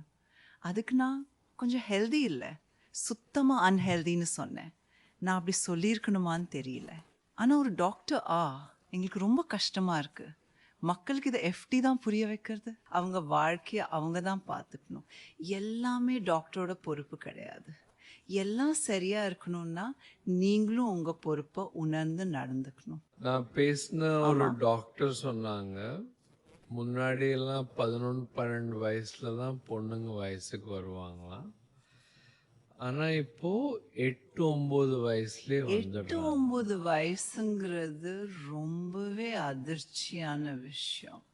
ஏன்னா 8 வயசுல பீரியட்ஸ் பத்தி புரிஞ்சுக்கிற அளவுக்கு அவங்களுக்கு மனப்பக்குவம் இருக்காது. அதோட ஒரு மெடிக்கல் பிரச்சனையும் இருக்கு. பீரியட்ஸ் ஆரம்பிக்கும் போது எபிஃபிசிஸ் க்ளோஸ் ஆயிடும். அதனால அவங்க வளர்ச்சியோ இல்லை உயரமோ அப்படியே நின்றுட வாய்ப்பு இருக்கு. அதனால நான் எப்பவும் என் பேஷண்ட்ஸ் கிட்ட, முக்கியமாக அவங்க அம்மாக்கள் கிட்ட, உங்கள் பொண்ணு படிக்கிறதெல்லாம் கண்டிப்பாக சூப்பர், பட் ஆனால் கொஞ்சமாவது விளையாடுறாளா இல்லையான்னு கேட்பேன். ஒரு அம்மாவா நம்ம கடமை என்னென்னா நம்ம பொண்ணுங்க தினமும் வெளியே போய் விளையாடுறாங்களான்னு கவனிக்கிறது ரொம்ப ரொம்ப முக்கியம். 1 மணி நேரமோ 2 மணி நேரமோ அவங்க வெளியே போய் நல்லா விளையாடுறாங்களா? அப்படி விளையாடினா தான் அவங்க உடம்புல ஹாப்பி ஹார்மோன்ஸ் நல்லா பெரிய அளவில் ரிலீஸ் ஆகும். அது மசில்ஸ், ஜாயின்ஸ், இன்சுலின் எல்லாமே சரியாக வேலை செய்ய உதவும். சரிங்க. என்ன கேட்குறேன்னா, அதாவது சைல்ட்ஹுட்ல அதிக உடல் எடை இருந்தால் சீக்கிரம் பியூபர்ட்டி வந்துடுமா? கண்டிப்பாக 100%. 100%. சின்ன வயசில் குண்டா இருக்கிறதுக்கும் பிசிஓஎஸ் வர்றதுக்கும் சீக்கிரமாக வயசுக்கு வர்றதுக்கும் கண்டிப்பாக சம்மந்தம் இருக்குது. ஆமாம், கண்டிப்பாக நேரடி தொடர்பு இருக்கு. 100%. 100%. உங்க கிளினிக்ல இப்படி குண்டான குழந்தைங்களை பாக்குறீங்களா? நிறையவே. நிச்சயம். சின்ன குழந்தைங்க என்கிட்ட வரமாட்டாங்க. உங்ககிட்ட வருவாங்க, வயசுக்கு வந்த பிறகு வரலாம். ஆமா ஆமா ஆமா. இப்போ பெரிய சிட்டிஸ்லாம் பார்த்தீங்கன்னா 14-15 வயசு பொண்ணுங்க 100 கிலோ 120 கிலோன்னு இருக்கிறத பார்க்கறது ரொம்ப சாதாரணமாக ஆகிடுச்சு. இதை பார்க்கும்போதே ரொம்ப பயமா இருக்கு. கண்டிப்பா இதை பார்க்கும்போதே ஒரு மாதிரி பயமா இருக்கு. நிறைய டாக்டர்கள் கிட்ட இதை பற்றி பேசினதுக்கப்புறம் ஒன்று மட்டும் நல்லா புரியுது, இது எல்லாமே நம்ம சாப்பிட்ற சாப்பாட்டுலேருந்து தான் ஆரம்பிக்குது. எல்லாமே டயட் மற்றும் மூவ்மெண்ட்ல இருந்து தான் ஆரம்பிக்குது. அப்புறம் உடல் உழைப்பு, சந்தோஷமா இருக்கிறதும் தான். இந்த முதல் 10 வருஷத்துல எனக்கு என்ன தோணுதுன்னா, சமீபத்தில் இந்த கடந்த 15-20 வருஷமா ஒரு விஷயம் ரொம்ப அதிகமாயிடுச்சு. அது வேற எதுவும் இல்லை, ஹெவியாக கொழுப்பு இருக்க சாப்பாடு. ஆமாம், ரொம்ப கொழுப்பு அதிகமாக இருக்கிற மாதிரி சாப்பாடு. கரெக்டாக நீங்கள் தினமும் நிறைய பேஷண்ட்ஸ் பார்க்கும்போது அவங்க ஆரம்ப காலத்திலே கொழுப்பு அதிகமாக இருக்கிற சாப்பாட்டை அதிகமாக சாப்பிட்றத நீங்கள் அடிக்கடி பார்க்குறீங்களா? கண்டிப்பாக, நான் நிச்சயமாக சொல்கிறேன். நான் இதை நம்ம சின்ன வயசோட கம்பேர் பண்ணி பார்த்தேன். 3 மாதத்துக்கு ஒரு தடவை தான் நமக்கு ட்ரீட் கிடைக்கும். அதுவும் எக்ஸாம் முடிஞ்சதும் கிடைக்கிற ஒரு சமோசா தான். ஆனால் இப்போதைய நிலவரப்படி நான் மக்கள்கிட்ட மாதத்துக்கு எத்தனை தடவை வெளியே சாப்பிட்றீங்கன்னு கேட்டால் அவங்க கிட்டத்தட்ட ஒரு நாள் விட்டு ஒரு நாள் வெளியே போய் சாப்பிட்றதா சொல்கிறாங்க. இது சுத்தமாக ஏற்றுக்க முடியாத ஒன்று. நம்ம வெளியே போய் சாப்பிடும்போது அதில் டேஸ்ட்காக என்னென்ன சேர்க்குறாங்கன்னு நமக்கு ரொம்ப நல்லா தெரியும். இந்த ப்ராசஸ்ட் ஃபுட், பேக்கெட்டில் வர உணவுகள் எல்லாமே ரொம்ப ரொம்ப உடம்புக்கு கெடுதலானது. மக்களுக்கு நேரம் இல்லை, அவங்களோட பிஸியான வாழ்க்கை, லேட்டாக வேலை செய்கிறது, ஹாஸ்டலில் தங்கியிருக்கிறது எல்லாம் புரியுது. அதனால பிரச்சனைகளும் ரொம்ப அதிகமாக இருக்குது. ஆனால் நாம் தான் தீர்வுகளை கண்டுபிடிக்கணும். நான் சொன்ன மாதிரி நான் ஏர்போர்ட்லேருந்து மும்பைக்கு வரும்போது யோசித்தேன், இவ்வளோ பிஸியான சிட்டியில் வெளியே போய் எக்ஸசைஸ் பண்ண ஒரு பாக்கா எங்கே போய் கண்டுபிடிக்க முடியும்? நிறைய பேரால் ஜிம்க்கு போகிற அளவுக்கு செலவு பண்ண முடியாது இல்லையா? ஒரு சாதாரண மனுஷன் இதை எப்படி சமாளிப்பான்? நம்ம எல்லாரும் சேர்ந்து தான் இதுக்கு ஒரு தீர்வு கண்டுபிடிக்கணும். இது பிசிஓஎஸ் மட்டும் இல்லை, இது ரொம்ப பெரிய பிரச்சனை. ஒரு டாக்டராக இது எங்கேயும் பாதிக்குது, ஒரு ஃபிசிஷியன் இல்லைன்னா எண்டோக்ரினாலஜிஸ்டாயும் பாதிக்குது. நம்ம எல்லாரும் ஒரே நிலைமையில தான் இருக்கோம். இந்த பேஷண்ட்ஸாக நம்ம ட்ரீட் பண்ண வேண்டியது தான். அதனால் பெரிய அளவில் நம்ம ஏதாச்சும் செஞ்சு மக்கள் ஒரு ஆரோக்கியமான வாழ்க்கை முறையை கடைபிடிக்கிறதுக்கு உதவணும். எந்த சிட்டியில் நடக்கிறதுக்குன்னு தனியாக வழி இருக்குது. இந்தியாவில் மக்கள் நடக்கிறதுக்கே இடம் இருக்கான்னு கூட தோணலை. அப்போது எங்கே போய் எக்ஸசைஸ் பண்ணுறது? நாங்கள் குடல் பாக்டீரியா அப்புறம் பிசிஓஎஸ் சம்மந்தமான ஒரு ரிசர்ச்சில் வேலை செய்கிறேன். அதில் கொழுப்பு அதிகமாக இருக்கிற சாப்பாடு குடல் சுவரை பாதிக்குதுன்னு, பாக்டீரோ ஐடேட்டஸ்ன்னு சொல்லப்படுற பாக்டீரியா பாப்புலேஷன் அதிகமாகுதுன்னு நாங்கள் கண்டுபிடிச்சோம். பாக்டீரோ ஐடேட்டஸ்ன்னு சொல்கிறது கிராம் நெகட்டிவ் ராட், அதோட கிராம் நெகட்டிவ் அனரோபிக் வகையை சேர்ந்தது. இந்த கிராம் நெகட்டிவ் கம்போனன்ட்ஸ் ரத்தத்துக்குள்ளே லீக் ஆக ஆரம்பித்தா உடம்புல ஒரு வகையான இன்ஃப்ளமேஷன் ஆரம்பிக்குது. கரெக்டாக இது ஒரு ஹை ஃபேட் டயட் பண்ணுற முக்கியமான எஃபெக்டில் ஒன்று. அடுத்தது என்னென்னா, இது பைல் ஆசிட்ஸ் மெட்டபாலிசமையும் பாதிக்குது. பைல் ஆசிட்ஸ் சர்க்குலேஷனை டிஸ்டர்ப் பண்ணும். ஓகே. கொலஸ்ட்ராலை கட்டுப்படுத்துறதுக்கு பைல் ஆசிட்ஸ் ரொம்பவே முக்கியம்னு சொல்லலாம். அப்புறம் இந்த பைல் ஆசிட்ஸ், அதாவது இந்த அமிலங்கள் IL-22ங்கிற ஒரு இன்ஃப்ளமேட்டரி மார்க்கரை தூண்டி விடுது. அதனால ஃபாலிகுலோஜெனசிஸ் அதிகமாகுது. கண்டிப்பாக சாத்தியம். ஆமாம், இது கண்டிப்பாக சாத்தியமான ஒரு விஷயந்தான். அதனால இப்போது கரண்ட்டாக நடக்கிற ரிசர்ச்சில் என்ன யோசிக்கிறாங்கன்னா, நாம் IL-22 கொடுக்கலாமான்னு ரொம்ப கவனமாக பார்க்குறாங்க. ஓவரியன் ஃபாலிகுலர் ஜெனசிஸ் அதிகப்படுத்துறதுக்கு அந்த மாதிரி பண்ணுறாங்க. ஆனால் நான் என்ன சொல்கிறேன்னா, IL-22 கொடுக்கறதுக்கு பதிலாக நம்ம ஏன் கொழுப்பவே குறைக்கக்கூடாது? சின்ன பிரச்சனைக்கே கூட நம்ம எப்போவுமே கஷ்டமான தீர்வு தான் தேடுவோம். அதுதான் உண்மை. சில நேரத்தில் எளிமையான தீர்வுகளே போதும் இந்த மாதிரி விஷயத்துக்கு. ஆமாம், கரெக்ட். அப்புறம் நான் நினைக்கிற இன்னொரு விஷயம் என்னென்னா, ஹை ஃபேட் டயட்டுங்கிறது நம்ம யூஸ் பண்ணுற சாதாரண எண்ணெய் கிடையாது. எனக்கு தெரிஞ்சு இப்போது புதுசாக வர்ற பதப்படுத்தப்பட்ட உணவுகள், அதான் அல்ட்ரா ப்ராசஸ்ட் ஃபுட்ஸ் தான் காரணம். இது உண்மையிலேயே ரொம்பவும் சிம்பிளான ஒரு விஷயங்க இல்லையா? இப்போது என் ஃபேமிலியில் யாருக்காவது PCOS இருந்தால் பேக்கேஜ் ஃபுட்ஸ் எதுவுமே சாப்பிடவே கூடாதுன்னு நான் கண்டிப்பாக அட்வைஸ் பண்ணிவிடுவேன். இந்த மாதிரி ஒரு மெத்தடை ஃபாலோ பண்ணி மக்கள் அவங்க பிரச்சனையிலேருந்து சரியாகிறத நீங்கள் பார்த்துருக்கீங்களா? சொல்லுங்கள். கண்டிப்பாக டாக்டர் பால். நான் நிஜமாகவே ஒரு யோகா பண்ணுற ஆள் தான். எனக்கு யோகா மேலே ரொம்பவே ஆர்வம். நான் ஒரு சர்டிஃபைட் டீச்சர் கூட. யோகா எனக்கு ரொம்ப ஹெல்ப் பண்ணதால தான் நிஜமாகவே சொல்கிறேன், அதை நான் கற்றுக்கிட்டேன். அது நம்ம உடம்பையும் மனசையும் ரொம்ப பத்திரமா பார்த்துக்கிற ஒரு அழகான வழிங்க. நாம் அந்த மூச்சு பயிற்சி செஞ்சுட்டு சும்மா அமைதியாக உட்காந்தாலே போதும். அதுக்கு மெடிடேஷன் கூட சொல்ல வேண்டாம். ஏன்னா அது சில பேருக்கு ரொம்ப கஷ்டமாக இருக்குமேன்னு தோணும்.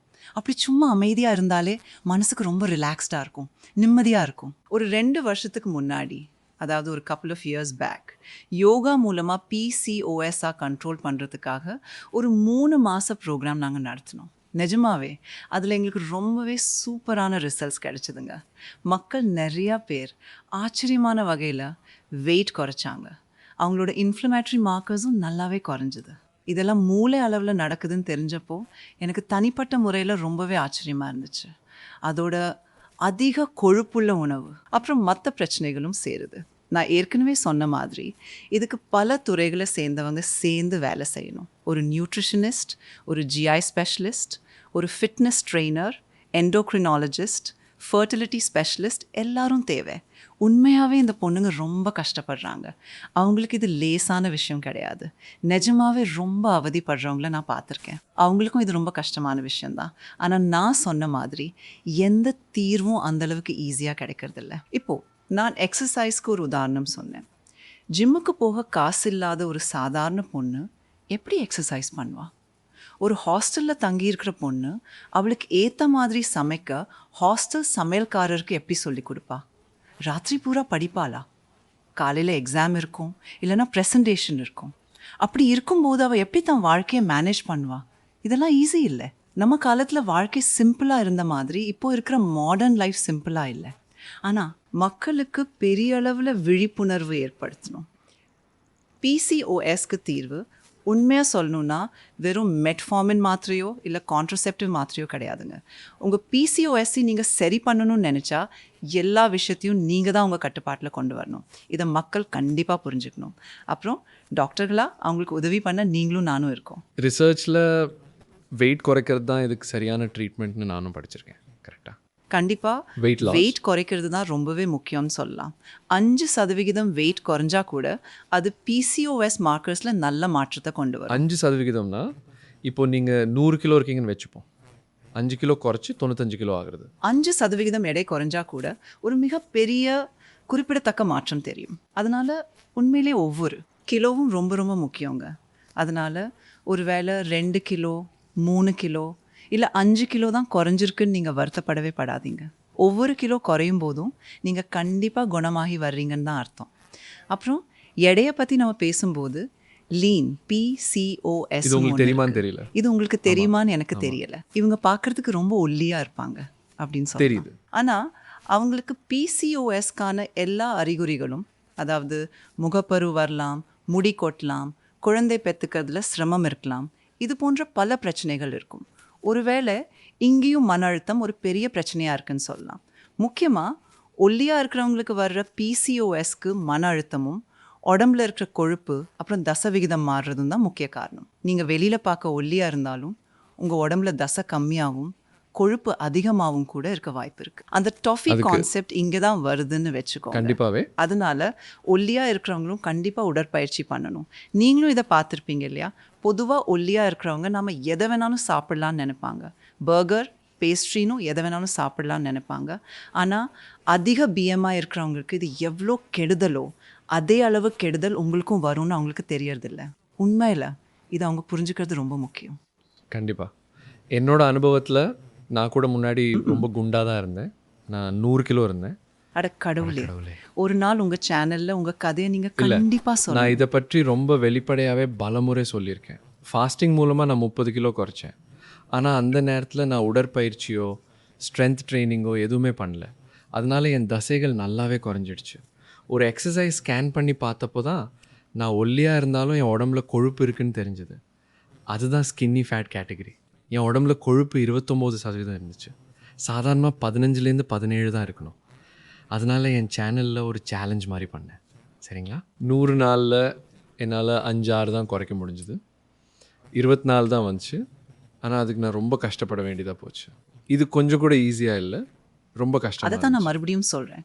ஒல்லியாக இருக்கிறவங்க, அதாவது உடல் எடை குறைவாக இருக்கிறவங்க, நான் டாக்டர்கள் மத்தியில் நடக்கிற பல பார்ட்டிகளில் கூட இதை பார்த்துருக்கேன். அவங்க என்ன நினைப்பாங்கன்னா, நாங்கள் ஒல்லியாக இருக்கோம் அதனால் குண்டாகவே மாட்டோம்னு நினச்சிட்டு ரொம்பவே சமோசா, பர்கர்னு நிறையா சாப்பிடுவாங்க.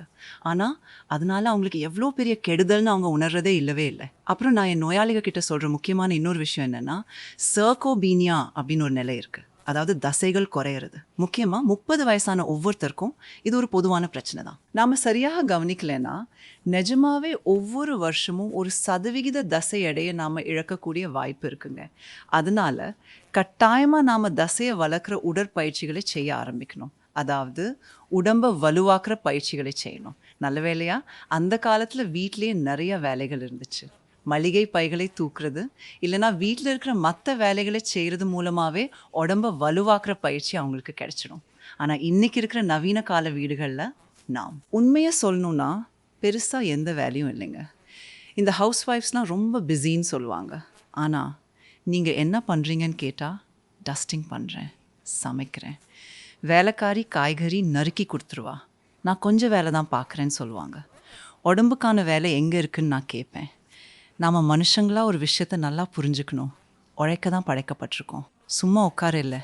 நம்ம உடம்பை நல்லா யூஸ் பண்ணுறதுக்கு தான். இது ஒரு பழைய பழமொழி, உங்களுக்கு தெரியும்ல. நல்லா பயன்படுத்துங்க, இல்லைன்னா எழுந்த அனுபவத்தில் பிசிஓஎஸ் பேஷண்ட்ஸ்க்கு உடம்புல கொழுப்பு அளவு அதிகமாக தானே இருக்கும். கண்டிப்பாக நீங்கள் செக் பண்ணி பார்த்தா ஒல்லியாக இருக்கிற பேஷண்ட்ஸை நீங்கள் பார்க்கலாம். மெலிந்த பேஷண்ட்ஸ்க்கு கொழுப்பு தசை விகிதம். அதனால் குண்டாக இருந்தாலும் சரி, இல்லை ஒல்லியான பிசிஓஎஸ் இருந்தாலும் சரி, உடம்புல கொழுப்பு அளவானது 35லேருந்து 40% வரைக்கும் இருக்கிறத நான் பார்த்துருக்கேன். ஃபேட்டி லிவர் மாதிரியான பிரச்சனைகளுக்கும் ஆமாம் இதுதான் ஒரு முக்கியமான காரணமாக இருக்குமா, இல்லை அது வேறு விஷயமா இருக்குமா? நான் என்ன சொல்கிறேன்னா, இப்போ நாம் பார்த்துட்ருக்கிற இந்த விஷயங்கள் எல்லாமே நாம் ஏற்கனவே முன்னாடி ஒரு தடவை பேசணும் இல்லையா, அந்த இன்டெஸ்டைனல் பெர்மியபிலிட்டி அப்படிங்கிற பிரச்சனையை தான் இது சுட்டி காட்டிகிட்டு இருக்குது. நான் திரும்ப திரும்ப அதையே சொல்கிறேன்னு நினைக்க வேண்டாம். ஆனால் நிஜமாவே அதுக்கு இதுதான் காரணம்னு எனக்கு தோணுது. அப்புறம் இந்த இன்டெஸ்டைனல் பெர்மியபிலிட்டி அப்படிங்கிறது வரத்துக்கு வெறும் அதிக கொழுப்புள்ள சாப்பாடு மட்டும் காரணம் இல்லைங்க, அதிக கார்ப்ஸ் இருக்க சாப்பாடும் தான். முக்கியமாக பிசிஓஎஸ் பிரச்சனையில் அதிகப்படியான ஃப்ரான்ச்ட் செயின் அமினோ ஆசிட்ஸ் தான் ஒரு முக்கியமான காரணம். அதில் லியூசின், ஐசோலியூசின், அப்புறம் மெலனின், அதாவது மெலனின் சொல்கிறது குடலை கொஞ்சம் அதிகமாகவே பாதிக்கும்னு சொல்கிறாங்க. ரொம்ப டெக்னிக்கலாக போய்டும் நினச்சி தான் நான் வேணும்னே இதை பற்றி பேசவே இல்லைங்க. ஆனால் நீங்கள் இந்த டாப்பிக்கை ஆரம்பிச்சது எனக்கு உண்மையிலேயே ரொம்ப சந்தோஷம். இது முக்கியமான விஷயம். ஏன்னா பிசிஓஎஸ்ஐ பொறுத்த வரைக்கும் கொழுப்பு அதிகமாக இருக்கிறத பற்றி பேசணும், அதை கண்டிப்பாக குறைக்கணும். அப்புறம் அதிக புரோட்டீன் எடுக்கிறதும் ஒரு பிரச்சனை தான், குறிப்பாக வெளிநாடுகளில். இதில் கவனம் தேவை. ஆமாங்க, ஒருவேளை இங்கே அவ்வளோ இருக்காதுன்னு நினைக்கிறேன். இல்லை, ஆனால் டாக்டர் பால் இதுதான் பிரச்சனை. ப்ரெக்னன்சி டைமில் எல்லா பேஷண்ட்டும் என்கிட்ட வந்து, டாக்டர் நீங்கள் எனக்கு ஒரு ப்ரோட்டீன் பவுடர் எழுதி தரலையான்னு கேட்பாங்க. நான் சொல்வேன், உங்கள் சாப்பாட்லேயே நிறைய ப்ரோட்டீன் இருக்குது, உங்கள் கிச்சன்லேயே ஏன் நீங்கள் பார்க்கக்கூடாது? ஒவ்வொரு வேளை சாப்பாட்லேயும் ஒரு கப் பருப்பு சேர்த்துக்கிறீங்களா? முட்டை வெள்ளைக்கரு சாப்பிட்றீங்களா? பன்னீர் இல்லைனா டோஃபு சாப்பிட்றீங்களா? அதெல்லாம் பண்ணுறீங்களா? இல்லைனா 2 ஸ்கூப் ப்ரோட்டீன் பவுடர் சாப்பிட்டுக்கலாம் ஷார்ட்கட் தேடுறீங்களா? இது ஒரு பெரிய பிரச்சனை. ஒருவேளை உங்களுக்கு நேரம் இல்லாமல் இருக்கலாம், இல்லைன்னா சமைக்கிறதே உங்களுக்கு பிடிக்காம இருக்கலாம். உண்மையாக சொல்லணுன்னா நான் என் பையன்கிட்டயும் இதான் சொல்வேன். சமைக்கிறது இது நல்ல ஸ்கில். உண்மையாக சொல்ல போனால் லைஃப் சேவிங் ஸ்கில் தான். ஆம்பளையோ பொம்பளையோ யார் இருந்தாலும் எல்லாருமே கண்டிப்பாக தெரிஞ்சுக்க வேண்டிய முக்கியமான விஷயம் இது. இல்லைன்னா நீங்கள் மற்ற விஷயங்களை சார்ந்து இருக்க கண்டிப்பாக வரும். நீங்கள் சரியாக சொன்ன மாதிரி புரோட்டீன் தேவையில்லைங்கிறத என் யோகா டீச்சர் தான் பொறுமையாக சொல்லி கொடுத்தாங்க. முக்கியமாக அந்த எக்ஸ்ட்ரா ப்ரோட்டீன். ஆமாம் ஆமாம் உங்களுக்கு தெரியும்ல, ஒர்க் அவுட் பண்ணுறவங்க எல்லாம் எனக்கு நிறையா ப்ரோட்டீன் வேணும்னு சொல்லுவாங்க. கண்டிப்பாக ப்ரோட்டீன் தேவை தான். ஆனால் அதுக்காக ரொம்பலாம் உடம்புல ப்ரோட்டீன் ஏற்றிக்க வேண்டாம்.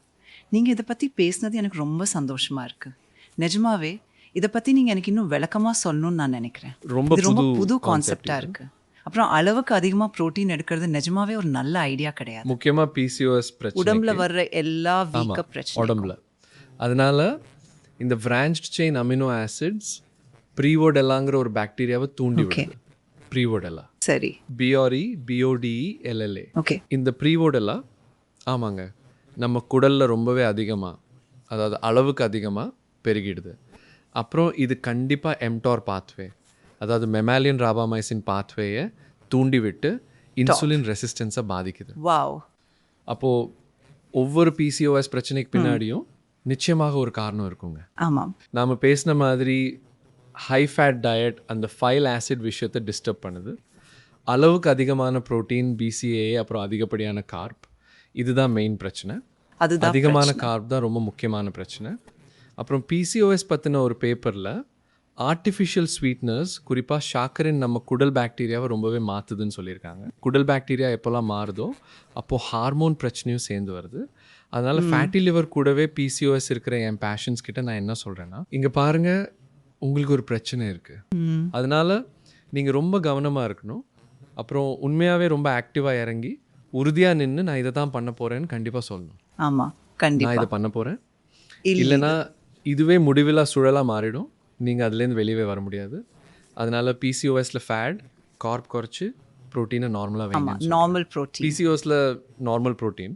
அது மட்டும் இல்லாமல் ரிலாக்ஸேஷன் டெக்னிக்ஸ் யூஸ் பண்ணி ஸ்ட்ரெஸ்ஸை குறைக்கணும்னு நீங்கள் கரெக்டாக சொன்னீங்க. யோகா இதை நல்லா இம்ப்ரூவ் பண்ணுதுன்னு சொல்லியிருக்காங்க. ஆமாம். அப்புறம் தூக்கம் தான் ரொம்ப மெயினான விஷயம். முக்கியமான இது. அதாவது நாங்கள் எலிகளை வச்சு ஒரு ஸ்டடி பண்ணோம். அவங்க எலிகளுக்கு வெளிச்சம் கொடுத்துருந்தாங்க ஒரே ராத்திரியில். அப்போது நீங்கள் சொல்கிற இந்த ஹார்மோன் இம்பேலன்ஸ் வெறும் 28 நாளில் நடந்துடுச்சா? ஆமாங்க. இப்போது ஒரு ஸ்டடி என்ன சொல்லுதுன்னா, நீங்கள் வருஷத்தில் 25 நாள், அதாவது ஒரு வருஷத்துக்கு கிட்டத்தட்ட ஒரு 25 நாள், ராத்திரி 10லேருந்து விடியற் காலை 4 மணி வரைக்கும் உள்ள அந்த ஒரு நேரத்தில் ஒரு 2 மணி நேரம் தூங்காமல் விட்டிங்கன்னா, அப்போது என்ன ஆகும்னு பார்த்தீங்கன்னா, வருஷத்தில் 25 நாள் மட்டும் ராத்திரி 10லேருந்து 4 மணிக்குள்ளே உங்களுக்கு 2 மணி நேரம் தூக்கம் குறைஞ்சா கூட உங்களை ஒரு ஷிஃப்ட் ஒர்க்கராக தான் கணக்கில் எடுத்துக்கும் போல். இது ரொம்ப முக்கியம். அது ஒரு ஷிஃப்ட் ஒர்க்கருக்கு வரக்கூடிய எல்லா மெட்டபாலிக் பிரச்சனைகளுக்கும் நம்மளை ரிஸ்கில் கொண்டு போய் விட்டுடும். அதாவது ஒரு நிமிஷம் நல்லா யோசிச்சு பாருங்கள். வருஷத்தில் வெறும் 25 நாள் நீங்கள் சரியாக தூங்காமல் இருக்கீங்கன்னா, இல்லை 12 மணிக்கு தூங்குறீங்கன்னா பாதிப்பு வரும். ஆமாம், பாதிப்பு நடந்துடும். சொல்லப்போனால் திரும்பவும் நாம் முன்னாடி பேசின மூல விஷயம்.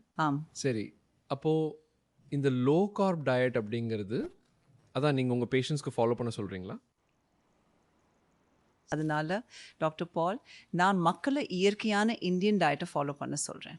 உங்களுக்கு தெரியும், இதை பற்றி தான் நாமளும் பேசிகிட்டு இருக்கோம். நம்ம சவால் என்னென்னா, எனக்காக ஒரு இந்தியன் டயட்டில் எது லோ கார்ப் எது ஹை கார்ப்னு சொல்கிறது ரொம்ப கஷ்டம். ரோட்டி அப்புறம் சாதத்தை வச்சுட்டு உங்களால் அப்படி பண்ண முடியுமா? ரொம்ப கஷ்டம். அதனால நான் மக்கள்கிட்ட என்ன சொல்கிறேன்னா, உங்களோட ஒவ்வொரு வேளை சாப்பாட்லேயும் ஒரு தானியம் இருக்கணும். American serial, Indian serial, Indian serial, green serial, ஒரு பருப்பு வகை, ஒரு பழம், அப்புறம் ஒரு காய் இருக்கணும். இதை பண்ணிங்கனாலே உங்களுக்கு எந்த பிரச்சனையும் இருக்காது. அப்புறம் இது எல்லாமே சீசனுக்கு ஏற்ற நம்ம ஊர் சாப்பாடாக இருக்கணும். நான் என்ன சொல்கிறேன்னா, அது அவகாடோ இல்லை ப்ளூபெர்ரி மாதிரி ரொம்ப விலை உயர்ந்ததாவோ இல்லை இந்தியாவில் கிடைக்காததாவோ இருக்கக்கூடாது. ஒரு இந்தியன் என்ன சாப்பிடுவான்? அதனால நீங்கள் ஒரு ரோட்டி, சப்ஜி, தால், அப்புறம் ஒரு பழம் சாப்பிட்டாலே இது ஒரு முழுமையான சாப்பாடு. இதுதான் நான் என் பேஷண்ட்ஸ் எல்லார்கிட்டையும் சொல்கிற ஒரு சிம்பிளான ஃபண்டா.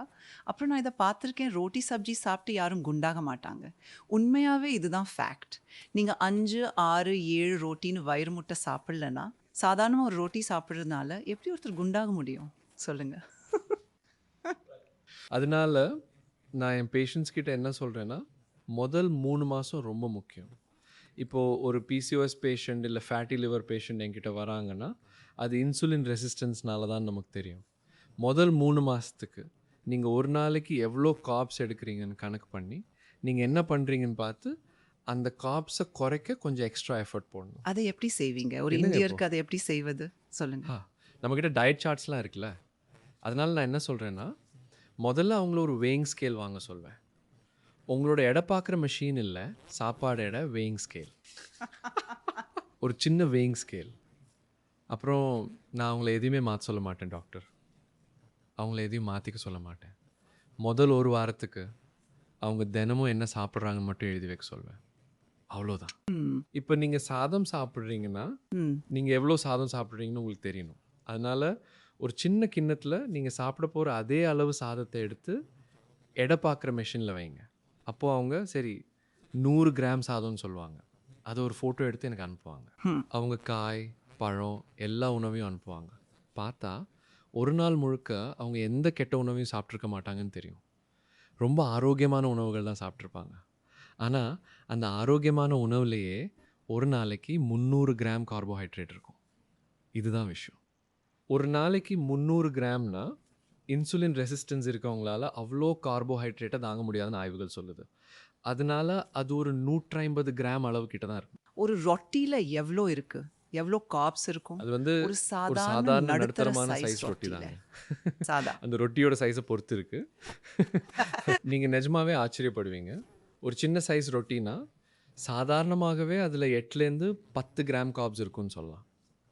ஆமாம், இது சில சமயம் 15லேருந்து 20 கிராம் வரைக்கும் கூட போகலாம். 20க்குள்ளே இருக்கும். நான் சவுத் இண்டியன் தோசை சாப்பிடுவேன். அப்போது ஒரு தோசையில் 18-20 கிராம் கார்ப்ஸ் இருக்கும். சரி, அது அரிசி பருப்பில் செஞ்சிருந்தா? ஆமாம் ஆமாம், அதான். Wow, wow, correct. அதுதான் பிரச்சனை. இந்தியன் சாப்பாடு ரொம்ப ஆரோக்கியமானது. உண்மையிலே ரொம்ப ரொம்ப ஆரோக்கியம். ஆரோக்கியம். அதில் எந்த விதமான கலப்படமும் இல்லாமல் processed foods, packaged foods, western ஃபுட்ஸ்னு எதுவும் கலக்காமல் ஆரம்பத்துலேருந்தே இந்தியன் சாப்பாடு மட்டுமே சாப்பிட்டா அவங்களுக்கு பிசிஓஎஸ் பிரச்சனை வரும்னு எனக்கு தோணலை கண்டிப்பாக ஆரம்பத்தில். ஆனால் இந்த ப்ராசஸ் பண்ண, பேக் பண்ண கலப்படமான உணவுகளோட சேரும்போது இந்தியன் சாப்பாட்டோட பலன் வேலை செய்யாது. கண்டிப்பாக சுத்தமாக வேலை செய்யாது. ஆமாம். அதனால் நான் ரொம்பவே உறுதியாக சொல்ல விரும்புகிறேன். அதாவது ஒரு பிசிஓஎஸ் பேஷண்ட் பொதுவாக அவங்க ஒரு நாளைக்கு 100 கிராம் இல்லைன்னா அதை விடவும் கம்மியாக கார்ப்ஸ் எடுத்துக்கிட்டு அதை ஒரு 6 மாதத்துலேருந்து ஒரு வருஷம் வரைக்கும் விடாமல் கன்சிஸ்டண்ட்டாக கண்டிப்பாக தொடர்ந்து ஃபாலோ பண்ணாங்கன்னா, நாம் எல்லா ஐவிஎஃப் சென்டர்ஸையும் மூடிடலாமே. 100%. நீங்கள் ஒருத்தரை வெயிட் குறைக்க சொன்னால் அவங்களுக்கு இயல்பாகவே ஓவுலேஷன் நடக்கும். ஆமாம், நிறைய தடவை டாக்டர் பால் ஐவிஎஃப் கூட ஃபெயில் ஆகுறது ரொம்ப சாதாரண விஷயம்.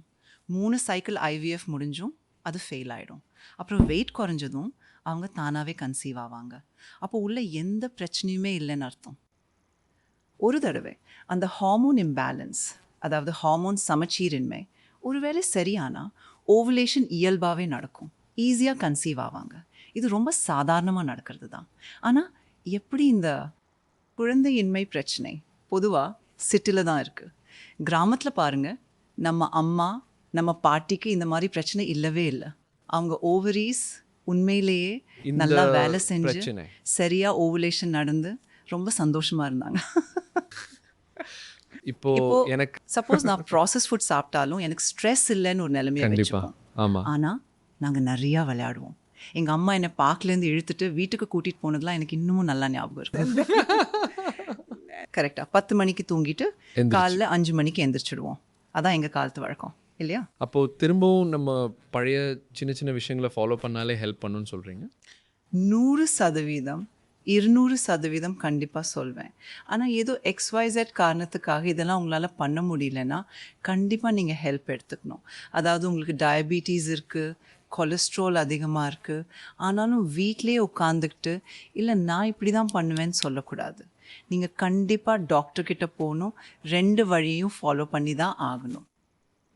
அதோடு சேர்த்து எல்லாத்தோட பார்த்ததில் உங்கள் எக்ஸ்பீரியன்ஸில் எத்தனை பேஷண்ட்ஸை இன்ஃபர்டிலிட்டி சென்டருக்கு அனுப்புகிறீங்க? இது உண்மையிலே ஒரு சகஜமான விஷயமா? கொஞ்சம் டீட்டெயிலாக சொல்லுங்களேன் ப்ளீஸ். ரொம்ப சகஜம். சகஜம். இது ரொம்ப சகஜமான விஷயம். உண்மையிலேயே இப்போ இருக்கிற ஸ்டட்டிஸ்டிக்ஸ் சொல்கிறபடி 17லேருந்து 18 பேருக்கு, அதாவது கணிசமான எண்ணிக்கையிலானவர்களுக்கு ஏதாவது ஒரு வகையான இன்ஃபர்டிலிட்டி பிரச்சனை இருக்குது. இதுதான் இப்போதைக்கு இருக்கிற நிலைமை. இன்ஃபர்டிலிட்டினா என்ன? ஒரு கப்பல் எந்த பாதுகாப்பும் இல்லாமல் 1 வருஷம் முழுசாக சேர்ந்திருந்தும் ப்ரெக்னென்ட் ஆக முடியலன்னா அதுதான் இன்ஃபர்டிலிட்டி. இதுதான் அதோட அடிப்படை வரையறை. இதில் இன்னொரு பிரச்சனை என்னென்னா, இப்போ 2-3 மாதத்துலேயே மக்கள் எங்ககிட்ட வந்துடுறாங்க. 4-5 வருஷமாக குழந்தை வேணான்னு தள்ளி போடுவாங்க. ஆனால் முடிவு பண்ண அடுத்த மாதமே குழந்தை பிறக்கணும்னு நினைப்பாங்க. அப்படி நடக்கலைன்னா உடனே டாக்டர்கிட்ட போயிடணும். இதுவும் ஒரு பெரிய பிரச்சனை. கொஞ்சம் வெயிட் பண்ணுங்கன்னு சொன்னால், இல்லை டாக்டர் எனக்கு 35 வயசு ஆகுதுன்னு சொல்கிறாங்க. நான் சொல்வேன், திடீர்னு உங்களுக்கு 35 வயசு ஆகிவிடவில்லை. இதை பற்றி முன்னாடியே நீங்கள் கொஞ்சம் யோசிச்சிருக்கணும்னு. மக்கள் தலையில் ஒரு கத்தி தொங்குற மாதிரி உண்மையிலே ஃபீல் பண்ணுறாங்க. ஐயோ எனக்கு 35 வயசு ஆகிடுச்சு, உடனே குழந்தை பெற்றுக்கணும், 1 மாதம் ஆகிடுச்சு, இன்னும் எதுவும் நடக்கலைன்னு நினைப்பாங்க. இது அதனால 1 வருஷமா அது ஆகணும். 1 வருஷம் 1 வருஷம் ட்ரை அதாவது பண்ணியே 1 ஆகணும். வருஷம் தொடர்ந்து பாதுகாப்பு இல்லாமல் உறவு வச்சுக்கிட்டும் குழந்தை உண்டாகலைன்னா அப்போ தான் அப்புறம் டெஸ்ட் பண்ணி நீங்க பார்க்கணுன்னு புக்கில் இருக்குது. ஆனால் பேஜ் மக்கள் அதுக்கு ரொம்ப ரொம்ப முன்னாடியே, அதாவது 1-2 மாதத்துலேயே எங்ககிட்ட வந்துடுறாங்க, டாக்டர் கிட்ட வந்துடுறாங்க. Food out chamber. அது பரவாயில்ல. ஆனால் இப்போல்லாம், அதாவது இந்த காலகட்டத்தில் 35க்கு மேலே ரொம்ப நாள் வெயிட் பண்ணக்கூடாதுன்னு நாங்கள் கண்டிப்பாக சொல்கிறோம். ஏன்னா பொதுவாகவே கருமுட்டையோட எண்ணிக்கையும் குறைஞ்சிடும். உங்களை பொறுத்த வரைக்கும் குழந்தை பெற்றுக்க சரியான வயசு என்ன? ஹாஹாஹா, உண்மையாகவே நான் ஒருவேளை இதை சொல்லி பார்த்தேன்னா மக்கள் எல்லாரும் கண்டிப்பாக ரொம்பவே ஷாக் ஆகிடுவாங்கன்னு எனக்கு நல்லா தெரியும். ஒரு கைனகாலஜிஸ்டா கைனகாலஜிஸ்ட் குழந்தை பெற்றுக்க சரியான வயசு என்னன்னு நினைக்கிறீங்க? 20 வயசில் 20 வயசுல 20 வயசு ஆரம்பத்தில், அதாவது அந்த இளம் வயசில் ஒரு பெண் ரொம்பவே ஈஸியாக எந்தவித சிரமமும் இல்லாமல் ப்ரெக்னென்ட் ஆக முடியும். அப்படி ஆகும்போது எந்த பிரச்சனையும் இல்லாமல் நல்லபடியாக குழந்தை பெற்றுக்கலாம். ஆனால் இப்போ இருக்கிற நிலைமையில் பலவிதமான காரணங்களால், குறிப்பாக வேலை வாய்ப்புகள், சரியான துணை கிடைக்காததால் 30 வயசுக்கு மேலே தான் கல்யாணம் நடக்குது. அப்புறம் ஒரு 3-4 வருஷம் கழிச்சு தான் குழந்தை பிளான் பண்ணுறாங்க. திடீர்னு 35 வயசில் ஐயோ 35 ஆயிடுச்சேன்னு ஒரு அதிர்வுடனே முழிச்சுப்பாங்க. கரெக்ட்.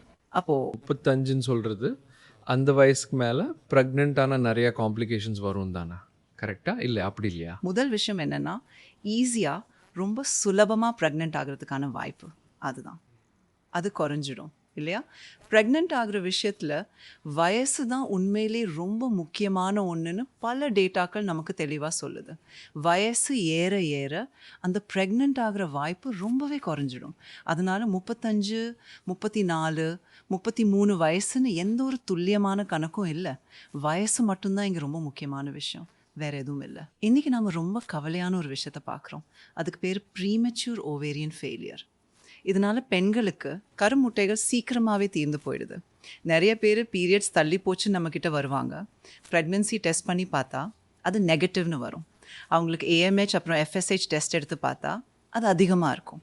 அதாவது ஏஎம்ஹெச் கம்மியாகவும் எஃப்எஸ்ஹெச் அதிகமாகவும் இருக்கும். இதை பார்க்குறப்போ ரொம்ப இது எந்த கஷ்டமாக இருக்கும். வயசில்? 32, சச்சி? 33. ஐயோ கொஞ்ச நாளைக்கு முன்னாடி ஒரு கார்ப்பரேட் கம்பெனியில் விபிஆ இருக்கிற ஒரு பேஷன் வந்தாங்க. அவங்க இப்போ நான் என் கெரியரில் செட்டில் ஆகிட்டேன், அதனால ப்ரெக்னென்சி பிளான் பண்ணலான்னு இருக்கேன்னு சொன்னாங்க. அவங்களுக்கு பீரியட்ஸ் மிஸ் ஆகி எங்ககிட்ட வந்தாங்க. நாங்கள் ப்ரெக்னென்சி டெஸ்ட் பண்ணோம், அது நெகட்டிவ்னு வந்துச்சு. அப்புறம் முழு ஹார்மோன் டெஸ்ட்டும் பண்ணி பார்த்தப்போ ஏஎம்ஹெச் லெவல் வெறும் 0.1 தான் இருந்துச்சு. இதை வந்து கிட்டத்தட்ட ப்ரீமெச்சூர் ஓவேரியன் ஃபெயிலியர்னு சொல்லுவாங்க. ஆனால் நாங்கள் அந்த ஃபெயிலியருங்கிற வார்த்தையை அவ்வளோவா யூஸ் பண்ண மாட்டோம். ஃபெயிலியர்னு சொல்ல மாட்டோம், ஓவேரியன் இன்சஃபிஷியன்சி சொல்லுவோம். Insufficiency, correct. ஆமாம், இன்சஃபிஷியன்சி. ஆமாங்க. இதில் முதல் முக்கியமான விஷயம் என்னென்னா, ஓவேரியன் ரிசர்வ்ன்றது ஒரு ஜெனட்டிக் விஷயம். இது உங்களுக்கு நல்லாவே தெரியும் இல்லையா? ஓவரி ரிசர்வ் சொல்கிறீங்களா?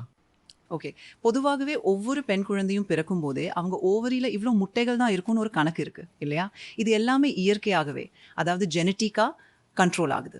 அதனால தான் பழைய காலத்தில் மெனோபாஸ் வயசை எப்படி முடிவு பண்ணாங்கன்னா, உதாரணத்துக்கு உங்கள் அம்மாவுக்கு சீக்கிரமாகவே மெனோபாஸ் வந்துருச்சுன்னா உங்களுக்கும் சீக்கிரமாக வர்றதுக்கு வாய்ப்பு இருக்குது. உங்கள் அம்மாவுக்கு லேட்டாக வந்துருச்சுன்னா உங்களுக்கும் லேட்டாக வர வாய்ப்பு இருக்குது. ஒரு பெண் குழந்தை பிறக்கும்போது அவங்க ஓவரியில் பல லட்சம் முட்டைகள் இருக்கும். ஆனால் போக போக அந்த முட்டைகளோட எண்ணிக்கை மெதுவாக குறைஞ்சிட்டே வரும். இது ஒரு இயற்கை சுழற்சி சொல்லப்போனால். அவங்க வயசுக்கு வரும்போது ஓவரியில் இருக்கிற முட்டைகளோட எண்ணிக்கை வெறும் 3 லட்சமாக குறைஞ்சிடும். பல லட்சங்கள்லேருந்து அப்படி ஆகிடும்.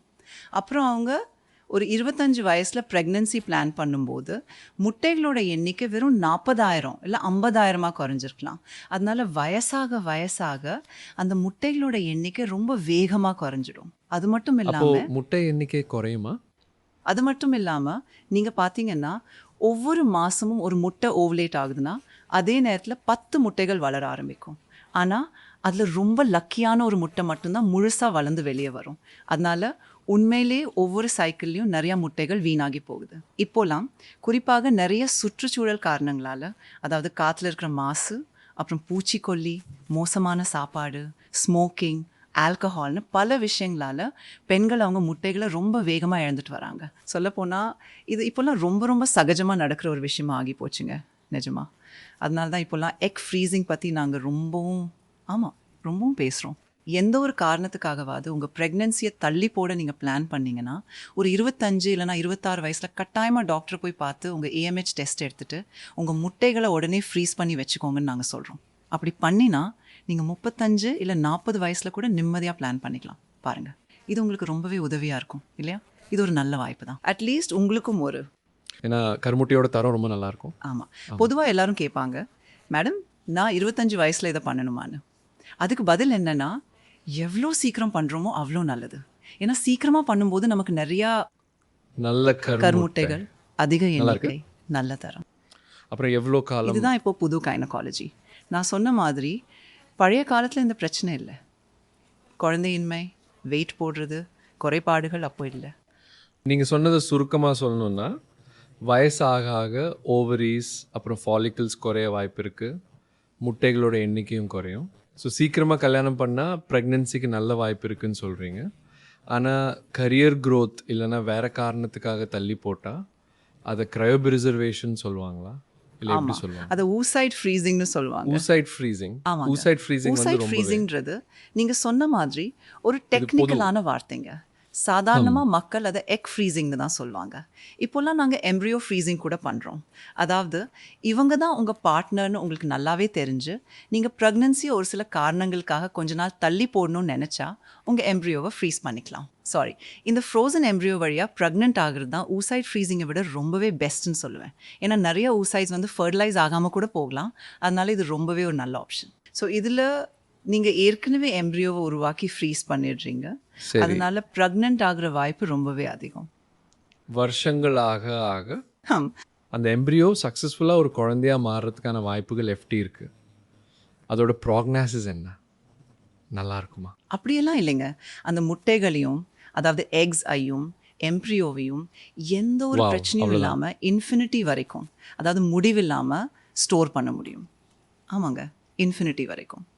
இதுதாங்க இப்போது ஃப்யூச்சர் ஆர்டிஃபிஷியல் ரீப்ரொடக்டிவ் டெக்னாலஜி. ஆனால் இதில் அதுக்கான சில எத்திக்கல் அப்புறம் இமோஷனல் குழப்பங்கள் இருக்குது. எதிர்பாராத விதமாக பெற்றோர்கள் இறந்துட்டா கூட அந்த எம்ப்ரியோ உயிரோடு தான் இருக்கும். கரெக்ட். அதனால இதில் நிறைய லீகல், எத்திக்கல் அப்புறம் இமோஷனல் பிரச்சனைகள் இருக்குது. ஃப்ரீஸ் பண்ண எம்ப்ரியோஸ் இன்ஃபினிட்டி வரைக்கும் இருக்குமா? கண்டிப்பாக இன்ஃபினிட்டி. இப்போது ஃப்ரீசர்லேருந்து எடுத்து நார்மல் ஆக்கி உள்ளே வைக்கிறோன்னு வச்சுக்கலாம். அதை நம்ம நார்மல் ஆக்கும்போது எப்போவுமே கொஞ்சம் வீணாக வாய்ப்பு இருக்க தான் செய்யும். ஏன்னா அந்த ப்ராசஸில் ஏதாச்சும் ஒரு பிரச்சனை வந்தால் இல்லை சின்னதாக ஒரு மாறுதல் நடந்தால் கூட அது அந்த கருவை வீணாக்க வாய்ப்பு இருக்குது. ஆனால் ஐவிஎஃப் சென்டர்ஸ் இது சரியாக பண்ணுவாங்கன்னு நாம் நம்புறோம். சூப்பராக பண்ணுவாங்க. ஸோ அதனால குழந்தை உருவாதுக்கு நிச்சயமாக நிறையாவே வாய்ப்புகள் இருக்குது. கண்டிப்பாக. அதனால தான் இப்போது நிறையா பேர், முக்கியமாக கப்புள்ஸ், இப்போல்லாம் கருவை ஃப்ரீஸ் பண்ணுறதுக்கு ஒத்துக்கிறாங்க. நான் ஒரு சாதாரணமான கேள்வி கேட்க போகிறேன். இதெல்லாம் ரொம்ப புதுசு தானே, புது டெக்னிக்ஸ். இதில் குரோமோசோம் குறைபாடுகள் வர்றதுக்கான ரிஸ்க் அதிகமாக இருக்கான்னு நமக்கு எப்படி? ஆமாங்க.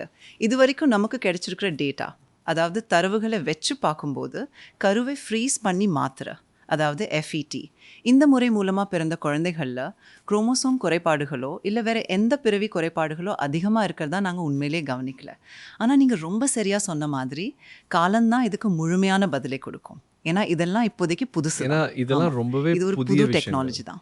இருந்தாலும் இது வரைக்கும் இருக்கிற டேட்டா, அதாவது இப்போ வரைக்கும் வந்த டேட்டா ரொம்ப நம்பிக்கை அளிக்குது, நல்ல நம்பிக்கையாக இருக்குது. அதனால நான் எப்போவுமே பேஷண்ட்ஸ் கிட்ட சொல்கிறது இதுதான். நீங்கள் கொஞ்ச நாள் கழித்து குழந்தை பெற்றுக்கலான்னு பிளான் பண்ணுறீங்கன்னா முதல்ல டாக்டர்கிட்ட போய் உங்களுக்கு என்னென்ன வழிகள் இருக்குன்னு பேசி இப்போ நீங்கள் எந்த நிலைமையில் இருக்கீங்கன்னு தெரிஞ்சுக்கோங்க. உதாரணத்துக்கு இப்போ உங்கள் ஏஎம்ஹெச் ரொம்ப கம்மியாக இருந்து உங்களுக்கு வெறும் 27 இல்லை 28 வயசு தான் ஆகுதுன்னா உடனே உங்கள் கருமுட்டையை ப்ரீஸ் பண்ணுறது நல்லது. ஒருவேளை உங்கள் ஏஎம்ஹெச் நல்லா தான் இருக்குன்னா நீங்கள் பொறுமையாகவே முடிவு எம்ஹெச்னு ஒரு டெஸ்ட் உங்ககிட்ட செக் பண்ணுவாங்க. ஆமாம், ஏஎம்ஹெச்ங்கிறது ரொம்ப சிம்பிளான ஒரு ரத்த பரிசோதனை. இதை ஆன்டி முல்லேரியன் ஹார்மோன் அப்படின்னு சொல்லுவாங்க. இது உங்கள் ஓவரியன் ரிசர்வ் எப்படி இருக்குன்னு செக் பண்ணுறதுக்கான ஒரு மார்க்கர். இப்போது எனக்கு 30 வயசு ஆகுதுன்னு வச்சுப்போமே, சும்மா ஒரு உதாரணத்துக்கு. நான் மாஸ்டர்ஸ் முடிச்சிட்டேன், இப்போது சாஃப்ட்வேர் இன்ஜினியரிங் பண்ணிக்கிட்டு இருக்கேன். என் கரியரில் நான் வளரணும்னு நினைக்கிறேன். எனக்கு இன்னும் சரியான பார்ட்னர் கிடைக்கல. ஆனால் அதே நேரத்தில் 30-35 வயசுக்கு அப்புறம் கர்ப்பமாகிறத பற்றி படிக்கும்போது அதில் நிறையா சிக்கல்கள் இருக்குதுன்னு தெரியுது. அதை நான் விரும்பலை. இந்த டிஸ்கஷனை வச்சு பார்க்கும்போது ஒருவேளை ஊசைட், அதாவது எக் ஃப்ரீசிங் பற்றி யோசிக்க வேண்டிய நேரம் வந்துருச்சோன்னு தோணுது. எப்படி செய்வாங்க? ரொம்பவே முக்கியமான விஷயம் என்னென்னா, முதல்ல நீங்கள் ஒரு கைனகாலஜிஸ்ட்டை போயிட்டு பாருங்கள். அவங்கக்கிட்ட உங்கள் சந்தேகங்களை பற்றி கண்டிப்பாக பேசுங்க. உங்கள் ஹிஸ்ட்ரி, உங்கள் ஃபேமிலி ஹிஸ்ட்ரி, அப்புறம் உங்கள் மெடிக்கல் ஹிஸ்ட்ரியை வச்சு உங்கள் உடம்பு எப்படி இருக்குங்கிறத கண்டுபிடிக்கிறதுக்கு அவங்க சில டெஸ்ட் எல்லாம் எடுக்க சொல்லுவாங்க. ஒருவேளை உங்களுக்கு டயபெட்டிக் இருக்கலாம், இல்லை உங்கள் உடல் வெயிட் ரொம்பவே அதிகமாக இருக்கலாம். கர்ப்பமாகறதுக்கு முன்னாடி இந்த மாதிரி பிரச்சனைகளெல்லாம் நீங்கள் கண்ட்ரோலில் வச்சுக்கிறது ரொம்பவே முக்கியம். அது ரொம்ப நல்லது. ஸோ முதல்ல இந்த விஷயத்தை நீங்கள் அவசியம் செஞ்சிடணும். ஒரு டாக்டரை, அதாவது ஒரு மருத்துவரை நீங்கள் போய் பார்த்து முழுசாக செக்அப் பண்ணிக்கிறது ரொம்பவே நல்லது. இப்போலாம் நம்ம முன்னாடியே கொஞ்சம் பேசின மாதிரி AMH அப்படின்னு ஒரு டெஸ்ட் இருக்குது. அதுக்கு பேர் ஆன்டி முல்லேரியன் ஹார்மோன். உங்கள் ஓவரியன் ரிசர்வை கண்டுபிடிக்க இது ரொம்பவே ஈஸியான ஒரு வழி, ஒரு நல்ல வழி. அது மட்டும் இல்லாமல் இதுக்கு வேறு சில டெஸ்ட்டுகளும் பரிசோதனைகளும் இருக்குது. சைக்கிளோட 2வது நாளில் FSH பண்ணலாம். 3வது நாளில் அல்ட்ராசவுண்ட் பண்ணி AFC, அதாவது ஆன்ட்ரல் ஃபாலிக்கல் கவுண்ட் எவ்வளோ இருக்குன்னு, அதோட எண்ணிக்கை எவ்வளோன்னு நம்ம கண்டுபிடிக்கலாம். ஸோ இது வளரக்கூடிய ஓவரியில் இருக்கிற ஃபாலிக்கிள்ஸ் உங்ககிட்ட எவ்வளோ எக் ரிசர்வ் இருக்குன்னு பார்க்க அல்ட்ராசவுண்ட் மூலமாக நம்மளால் அளக்க முடியும். இப்போ உங்ககிட்ட நல்ல ரிசர்வ் இருக்குன்னு வச்சுப்போம். அதுக்கு நம்பர் இருக்கா? ஆமாம். பொதுவாக பார்த்தீங்கன்னா ஒரு சைக்கிளுக்கு ஒரு பக்கம் ஓவரியில் சராசரியாக 7லேருந்து 8 நல்ல ஆண்ட்ரல் ஃபாலிக்கிள்ஸை நம்ம பார்க்க முடியும், சரியா? ஆனால் PCOS இருந்தால் இந்த நம்பர் 15, 20, 25 வரைக்கும் கூட போகலாம். ஆனால் வேலை செய்யாது. ஆனால் பொதுவாக பார்த்தீங்கன்னா இந்த ஃபாலிக்கிள்ஸ் எதுவும் முழுசாக வளர்ந்து முட்டையாக வெளியே வர அளவுக்கு உண்மையிலேயே நல்லா இருக்காதுங்க. இதுக்கு பேர் தான் PCOS. அதனால் நீங்கள் முதல்ல ஒரு நல்ல டாக்டராக பார்த்து அடிப்படை டெஸ்ட்டுகள் எல்லாம் கண்டிப்பாக பண்ணிடுங்க. அப்புறம் குழந்தை பெற்றுக்க உங்களுக்கு இன்னும் நிறைய டைம் இருக்குன்னு நீங்கள் நினச்சா எக் ப்ரீசிங் ஆப்ஷன் பற்றி உங்கள் டாக்டர்கிட்ட கட்டாயம் ஒரு வார்த்தை பேசுங்க. இப்போல்லாம் நவீன ART முறை வந்திருக்கிறதால எக் ப்ரீசிங் பண்ணுறது ரொம்ப ரொம்ப சுலபமான ஒரு விஷயந்தான், சந்தேகமே இல்லை. ஒரு சைக்கிளில் நிறைய முட்டைகள் வளர்கிறதுக்காக ஓவரியை தூண்ட சில மருந்துகளை நாங்கள் கொடுப்போம். அப்புறம் சரியான நேரம் வரும்போது, அதாவது முட்டைகள்லாம் நல்லா வளர்ந்ததும் ஒரு சின்ன ப்ரொசீஜர் மூலமாக அந்த முட்டைகள் எல்லாம் வெளியே எடுத்து உடனே ப்ரீஸ் பண்ணிடுவோம். இது ரொம்ப சிம்பிளான விஷயம். வெஜைனா கர்ப்பப்பை வழியா? ஆமாம், வெஜைனா வழியாக அல்ட்ராசவுண்ட் உதவியோட அந்த முட்டைகளை வெளியே எடுத்து நாங்கள் ஃப்ரீஸ் பண்ணிடுவோம். இது ரொம்ப சிம்பிளான விஷயம். இப்போ எத்தனை எக்ஸ் ஃப்ரீஸ் செய்யணும்? ஆமாங்க, அது இப்போது இன்னொரு முக்கியமான விஷயம்னு சொல்லலாம். இப்போது இது மறுபடியும் உங்களுடைய ஓவரியன் ரிசர்வ் பொறுத்து தான் இருக்குது இல்லையா? ஒரு சைக்கிளில் நமக்கு ஒரு 15 முட்டை கிடைக்கலாம், இல்லைன்னா ஒரு 5-6 நல்ல முட்டை கிடைக்கலாம். சராசரியாக நிறையா IVF ஸ்பெஷலிஸ்ட் ஒத்துக்கிற விஷயம் என்னென்னா, நம்மக்கிட்ட குறைஞ்சது 10லேருந்து 15 நல்ல குவாலிட்டி முட்டையாவது இருக்கணும். அப்போ தான் நமக்கு நல்ல கேரி ஹோம் பேபி ரேட் கிடைக்கும். அதனால் ப்ரெக்னன்சி ரேட்னு ஒன்று இருக்குது, அப்புறம் கேரி ஹோம் பேபி ரேட்னு இன்னொன்று இருக்குது. அதுதான் முக்கியம். அதனால் ப்ரீஸ் பண்ணுறதுக்கு நம்மக்கிட்ட குறைஞ்சது 15 முட்டையாவது இருக்கணும். இப்போது சில பெண்களுக்கு இந்த எண்ணிக்கை கிடைக்க ஒரு சைக்கிள் 2 இல்லை 3 சைக்கிள் ஸ்டிமுலேஷன் கூட தேவைப்படலாம். இப்போல்லாம் எம்ப்ரியோ ப்ரீசிங்னு இன்னொரு புது விஷயம் வந்திருக்கு. அதில் என்ன நடக்கும்னா, ஒருவேளை அந்த பெண்ணுக்கு கல்யாணம் ஆகியிருந்தால், இல்லைன்னா அவங்க ஒரு கமிட்டட் ரிலேஷன்ஷிப்பில் இருந்து இவர் தான் தன்னோட ஃபைனல் பார்ட்னர்னு உறுதியாக தெரிஞ்சால், நாங்கள் அம்மா கிட்டேருந்து முட்டையையும் அப்பா கிட்டேருந்து ஸ்பெர்மையும் எடுத்து லேபில் அதை ஃபர்டிலைஸ் பண்ணுவோம். அப்புறம் எம்ப்ரியோ உருவானதும் நாங்கள் அந்த எம்ப்ரியோவை ப்ரீஸ் பண்ணிடுவோம். இந்த மாதிரி 2 இல்லை 3 எம்ப்ரியோஸை நாங்கள் ப்ரீஸ் பண்ணலாம். எக் ப்ரீஸிங்கை விட எம்ப்ரியோ ப்ரீஸிங்கில் தான் ப்ரெக்னன்சி ரேட் எப்போவுமே நல்லாயிருக்கும். ஏன்னா நாங்கள் ப்ரீஸ் பண்ண நிறையா முட்டைகள் கடைசியில் ஃபர்டிலைஸ் ஆகாமல் கூட போகலாம். அதனால் நீங்கள் உறுதியாக இருந்தால், ஆனால் இந்த விஷயங்கள்லாம் கண்டிப்பாக ஒரு முட்டை அது ஒரு எம்ப்ரியோவாக மாறுறதுக்கான சக்ஸஸ் ரேட் என்னவாக இருக்கும்னு நீங்கள் பொதுவாக நினைக்கிறீங்க? நமக்கு தேவைப்படுறப்போ, அதாவது ஒரு குறிப்பிட்ட சமயத்தில் ப்ரீஸ் பண்ண முட்டை எம்ப்ரியோவாக மாறுறதுக்கு ஒரு 40-50% ஒரு தோராயமான கணக்கு சொல்லலாம். ஆமாம், அப்படிதான் நான் சொல்றேன். அது 50 தான், ஆனால் 100 கிடையாது. 100% கண்டிப்பாக கிடையாதுங்க. ஏன்னா இது எல்லாமே உண்மையிலுமே முட்டையோட குவாலிட்டி, அது மட்டும் இல்லாமல் ஸ்பெர்மோட குவாலிட்டியையும் பொறுத்து தான் இருக்குது. இதை பற்றி யாருமே பேசுறதில்ல. ஆமாம், இதை யாரும் என்னைய இங்கே தான் நம்ம இந்தியர்களுக்கு எப்போவுமே இதை பற்றி பேசவே பிடிக்காது. இதை கரெக்டாக பற்றி பேச விந்தணுக்கள் பற்றி நாம பேசவே ட்ரீட்மெண்ட்டில் மாட்டோம். ஸ்பெர்ம் பற்றியா? ஆமாம், இன்னைக்கு வரைக்கும் பார்த்தீங்கன்னா 1 வருஷம் டெஸ்டிங்க்கு அப்புறம் பல தடவை விசாரித்தோம். கணவர் டெஸ்ட் பண்ணிட்டாரான்னு கேட்டால் இல்லை அவருக்கு இன்னும் டைம் கிடைக்கலன்னு சொல்லுவாங்க. ஓகே, இது ரொம்ப இது சாதாரணமாக ரொம்பவே சகஜமான விஷயம். ஆனாலும் குழந்தை இல்லாமல் போகிறதுக்கு ஆண்களும் ஒரு முக்கியமான காரணமாக இருக்கலாம். உண்மையாக சொல்லணுன்னா கிட்டத்தட்ட ஒரு 40 பிரச்சனை பெண்கள் கிட்ட இருக்குது. அதே மாதிரி கிட்டத்தட்ட ஒரு 40 பிரச்சனை ஆண்கள் கிட்ட இருக்குது. ஒரு 10 பிரச்சனை 2 பேர்கிட்டையும் இருக்கலாம். மீதி 10க்கு என்ன காரணம்னே நமக்கு சரியாக தெரியாது. அதனால ஆண்கள் கூட இதுக்கு ஒரு சமமான காரணம் தான். குழந்தை கொஞ்சம் அதிகமாவே பெற்றுக்கிற தான். விஷயத்தில் சொல்கிறேன். அப்போது ஆண்களுக்கு ஆண்களுக்கு இந்த ஸ்பெர்ம் கவுண்ட் தான் பிரச்சனையா? ஆமாங்க, ஸ்பெர்ம் கவுண்ட், அதாவது விந்தணுக்களோட எண்ணிக்கை, அப்புறம் அதோட வேகம், மார்ஃபாலஜி எல்லாம் ரொம்பவே முக்கியம்னு சொல்லலாம். நிறைய நேரங்களில் இந்த விந்தணுவோட தலை அல்லது வால் பகுதியில் சில பல குறைபாடுகள் இருக்கிறதுக்கு வாய்ப்பு இருக்குது.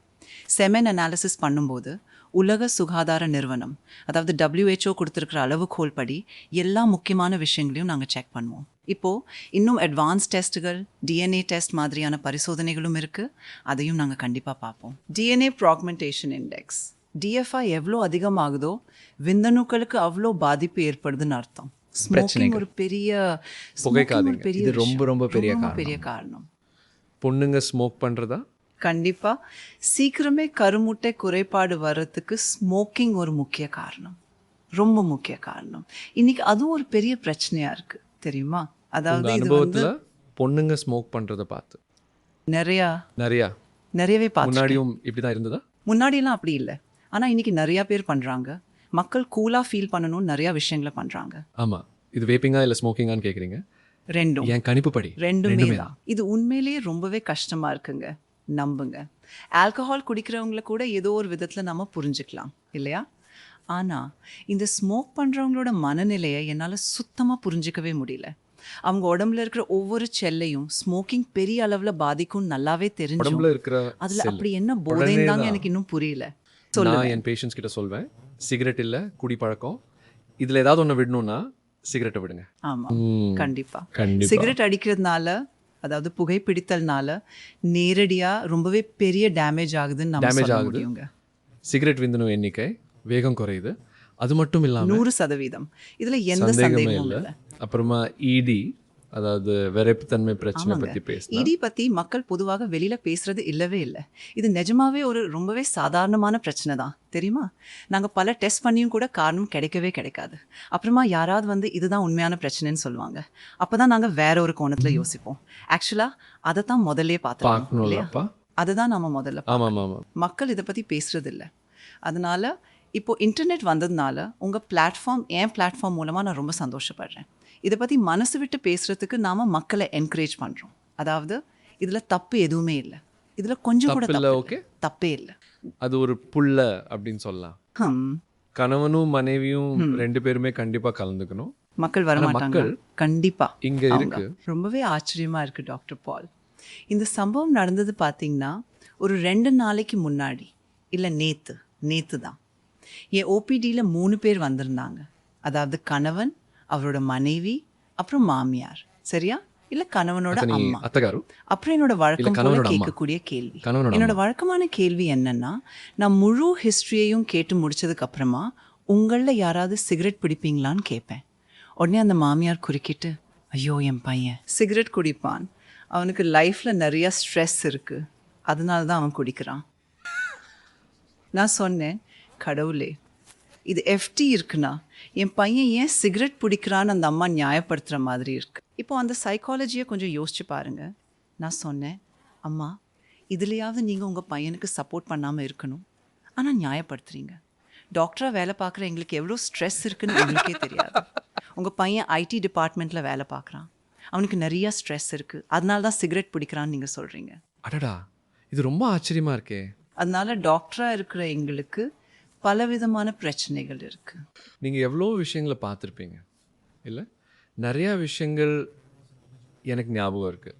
நான் OBGYN ரொட்டேஷனில் இருந்தப்போ இந்த குழந்தை இன்மை பிரச்சனையை நாங்கள் டீல் பண்ணுறப்போ குடும்பத்தில் இருக்கிறவங்க எப்போவுமே அந்த பொண்ணுங்க மேலே தான் பழி போடுவாங்க. ஆம். இன்னும் அது நடந்துட்டு தானா இருக்குது. இங்கே பாருங்க, ஒரு வேளை யோசிச்சு பாருங்க டாக்டர் பால், ஒரு வேளை அந்த பொண்ணு நான் சிகரெட் குடிக்கிறேன்னு சொன்னால் மாமியாருக்கு எப்படி ஒரு ரியாக்ஷன் இருக்கும்? அப்போது அந்த பையன் ஸ்மோக்கிங் பண்ண தொடங்கிடுவார். ரொம்ப ஸ்ட்ரெஸ்ஸில் இருக்காரு. கடவுளே, நிஜமாவே இந்த உலகத்தில் இருக்கிற மக்களோட மனநிலையை புரிஞ்சிக்கிறது அப்படிங்கிறது சத்தியமாக ரொம்பவே ஒரு கஷ்டமான விஷயமாகத்தான் இருக்குங்க. முதல்ல ஒருத்தன் எதுக்காக சிகரெட் குடிக்கிறான் அப்படின்னு எனக்கு இன்னும் கூட சுத்தமாக புரியவே இல்லை. இப்போது இன்னொருத்தவங்க, அதாவது அவங்க அம்மா, அவன் எதுக்காக சிகரெட் குடிக்கிறான் அப்படின்னு முழுசாக நியாயப்படுத்த பார்க்குறாங்க. இதனால் ரொம்பவே அதிகமாக பாதிக்கப்படுற அந்த பாவம் பொண்ணு எதுவுமே சொல்ல முடியாமல் அப்படியே அமைதியாக இருக்கா. இதுதான் இப்போதைக்கு இன்றைக்கி நடந்திருக்குங்க. படித்த மாடர்ன் பொண்ணுங்களோட நிலைமை இது ரொம்ப கஷ்டமாக இருக்குது, ரொம்பவே கஷ்டமாக இருக்குது. உண்மையிலே ரொம்ப கஷ்டமாக இருக்குங்க. குடும்ப சப்போர்ட் தான் இப்போ ரொம்ப ரொம்ப முக்கியம்.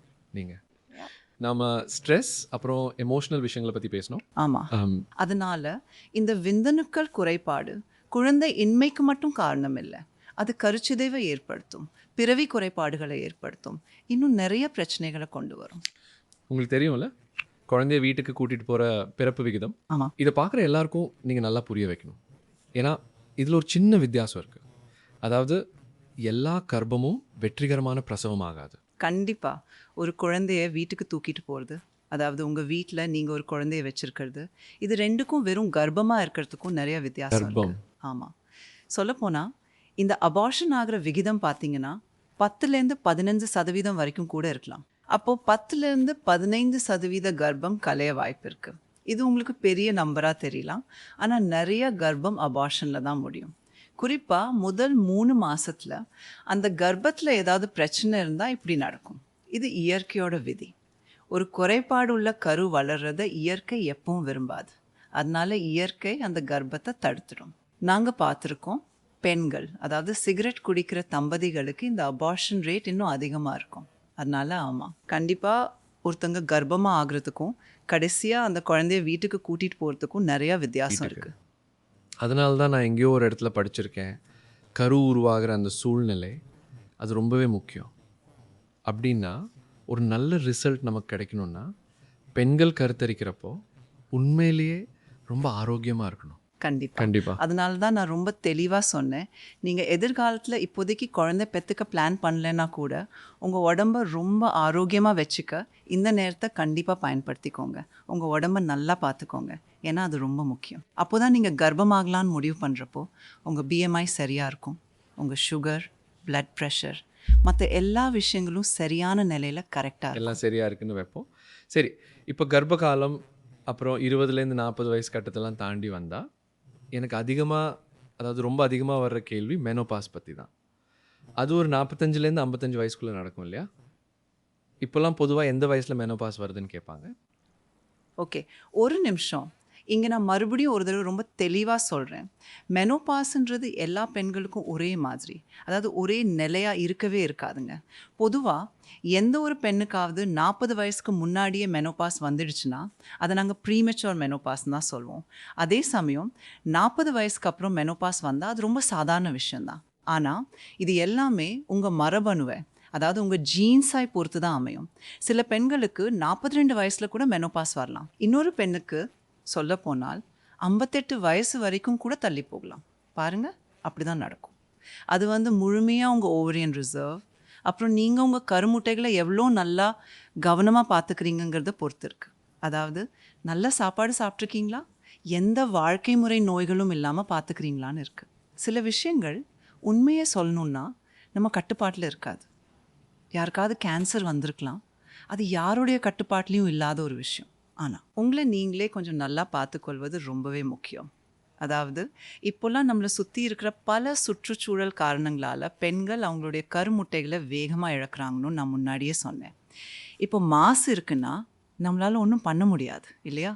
நாம் அந்த காற்றுல தான் சுவாசிச்சாகணும், வேற ஒன்றும் பண்ண முடியாது. இப்போ ஒரு காய்கறி உங்ககிட்ட வருதுன்னா அதை நீங்கள் எவ்வளோ தான் கழுவினாலும் அதில் பூச்சிக்கொல்லி இல்லாமல் சுத்தமாக இருக்குன்னு உங்களால் உறுதியாக சொல்லவே முடியாது. அப்புறம் அதில் கெமிக்கல் ரெசிடியூஸ் இருக்க வாய்ப்பு இருக்குது. அது உங்களால் தான். உங்கள் தரப்பில் முடிஞ்சதை பண்ணலாம். ஆமாங்க. ஆனால் உங்கள் நேரடி கட்டுப்பாட்டையும் மீறி பல விஷயங்கள் இருக்கவே இருக்குது. நீங்கள் சிகரெட் பழக்கத்தையோ இல்லை குடிக்கிற பழக்கத்தையோ கண்டிப்பாக நிறுத்த முடியும். சாப்பாடு நல்லா சத்தானதா ஆரோக்கியமாக இருக்கிறத உறுதி பண்ணிக்கலாம். மன அழுத்தம் எதுவுமே இல்லாமல் பார்த்துக்கலாம். ஆனாலும் சில காரணங்கள், சில விஷயங்கள் கண்டிப்பாக உங்கள் கட்டுப்பாட்டையும் தாண்டி இருக்கும். அதனால தான் மெனோபாஸ் வந்தால் நான் மக்களுக்கு சொல்கிற முதல் விஷயம் என்னென்னா, தயவு செஞ்சு பயப்படாதீங்க. இது என்னென்னா, உங்கள் வயசாகிறப்போ இயல்பாகவே நடக்கக்கூடிய ஒரு இயற்கையான மாற்றம். நான் இது ஒரு அருமையான கட்டம்னு தான் நான் சொல்லுவேன். இத்தனை வருஷமாக நீங்கள் கற்றுக்கிட்ட அறிவை, ஞானத்தை நினச்சி உண்மையிலேயே கொண்டாடணும், மகிழணும்.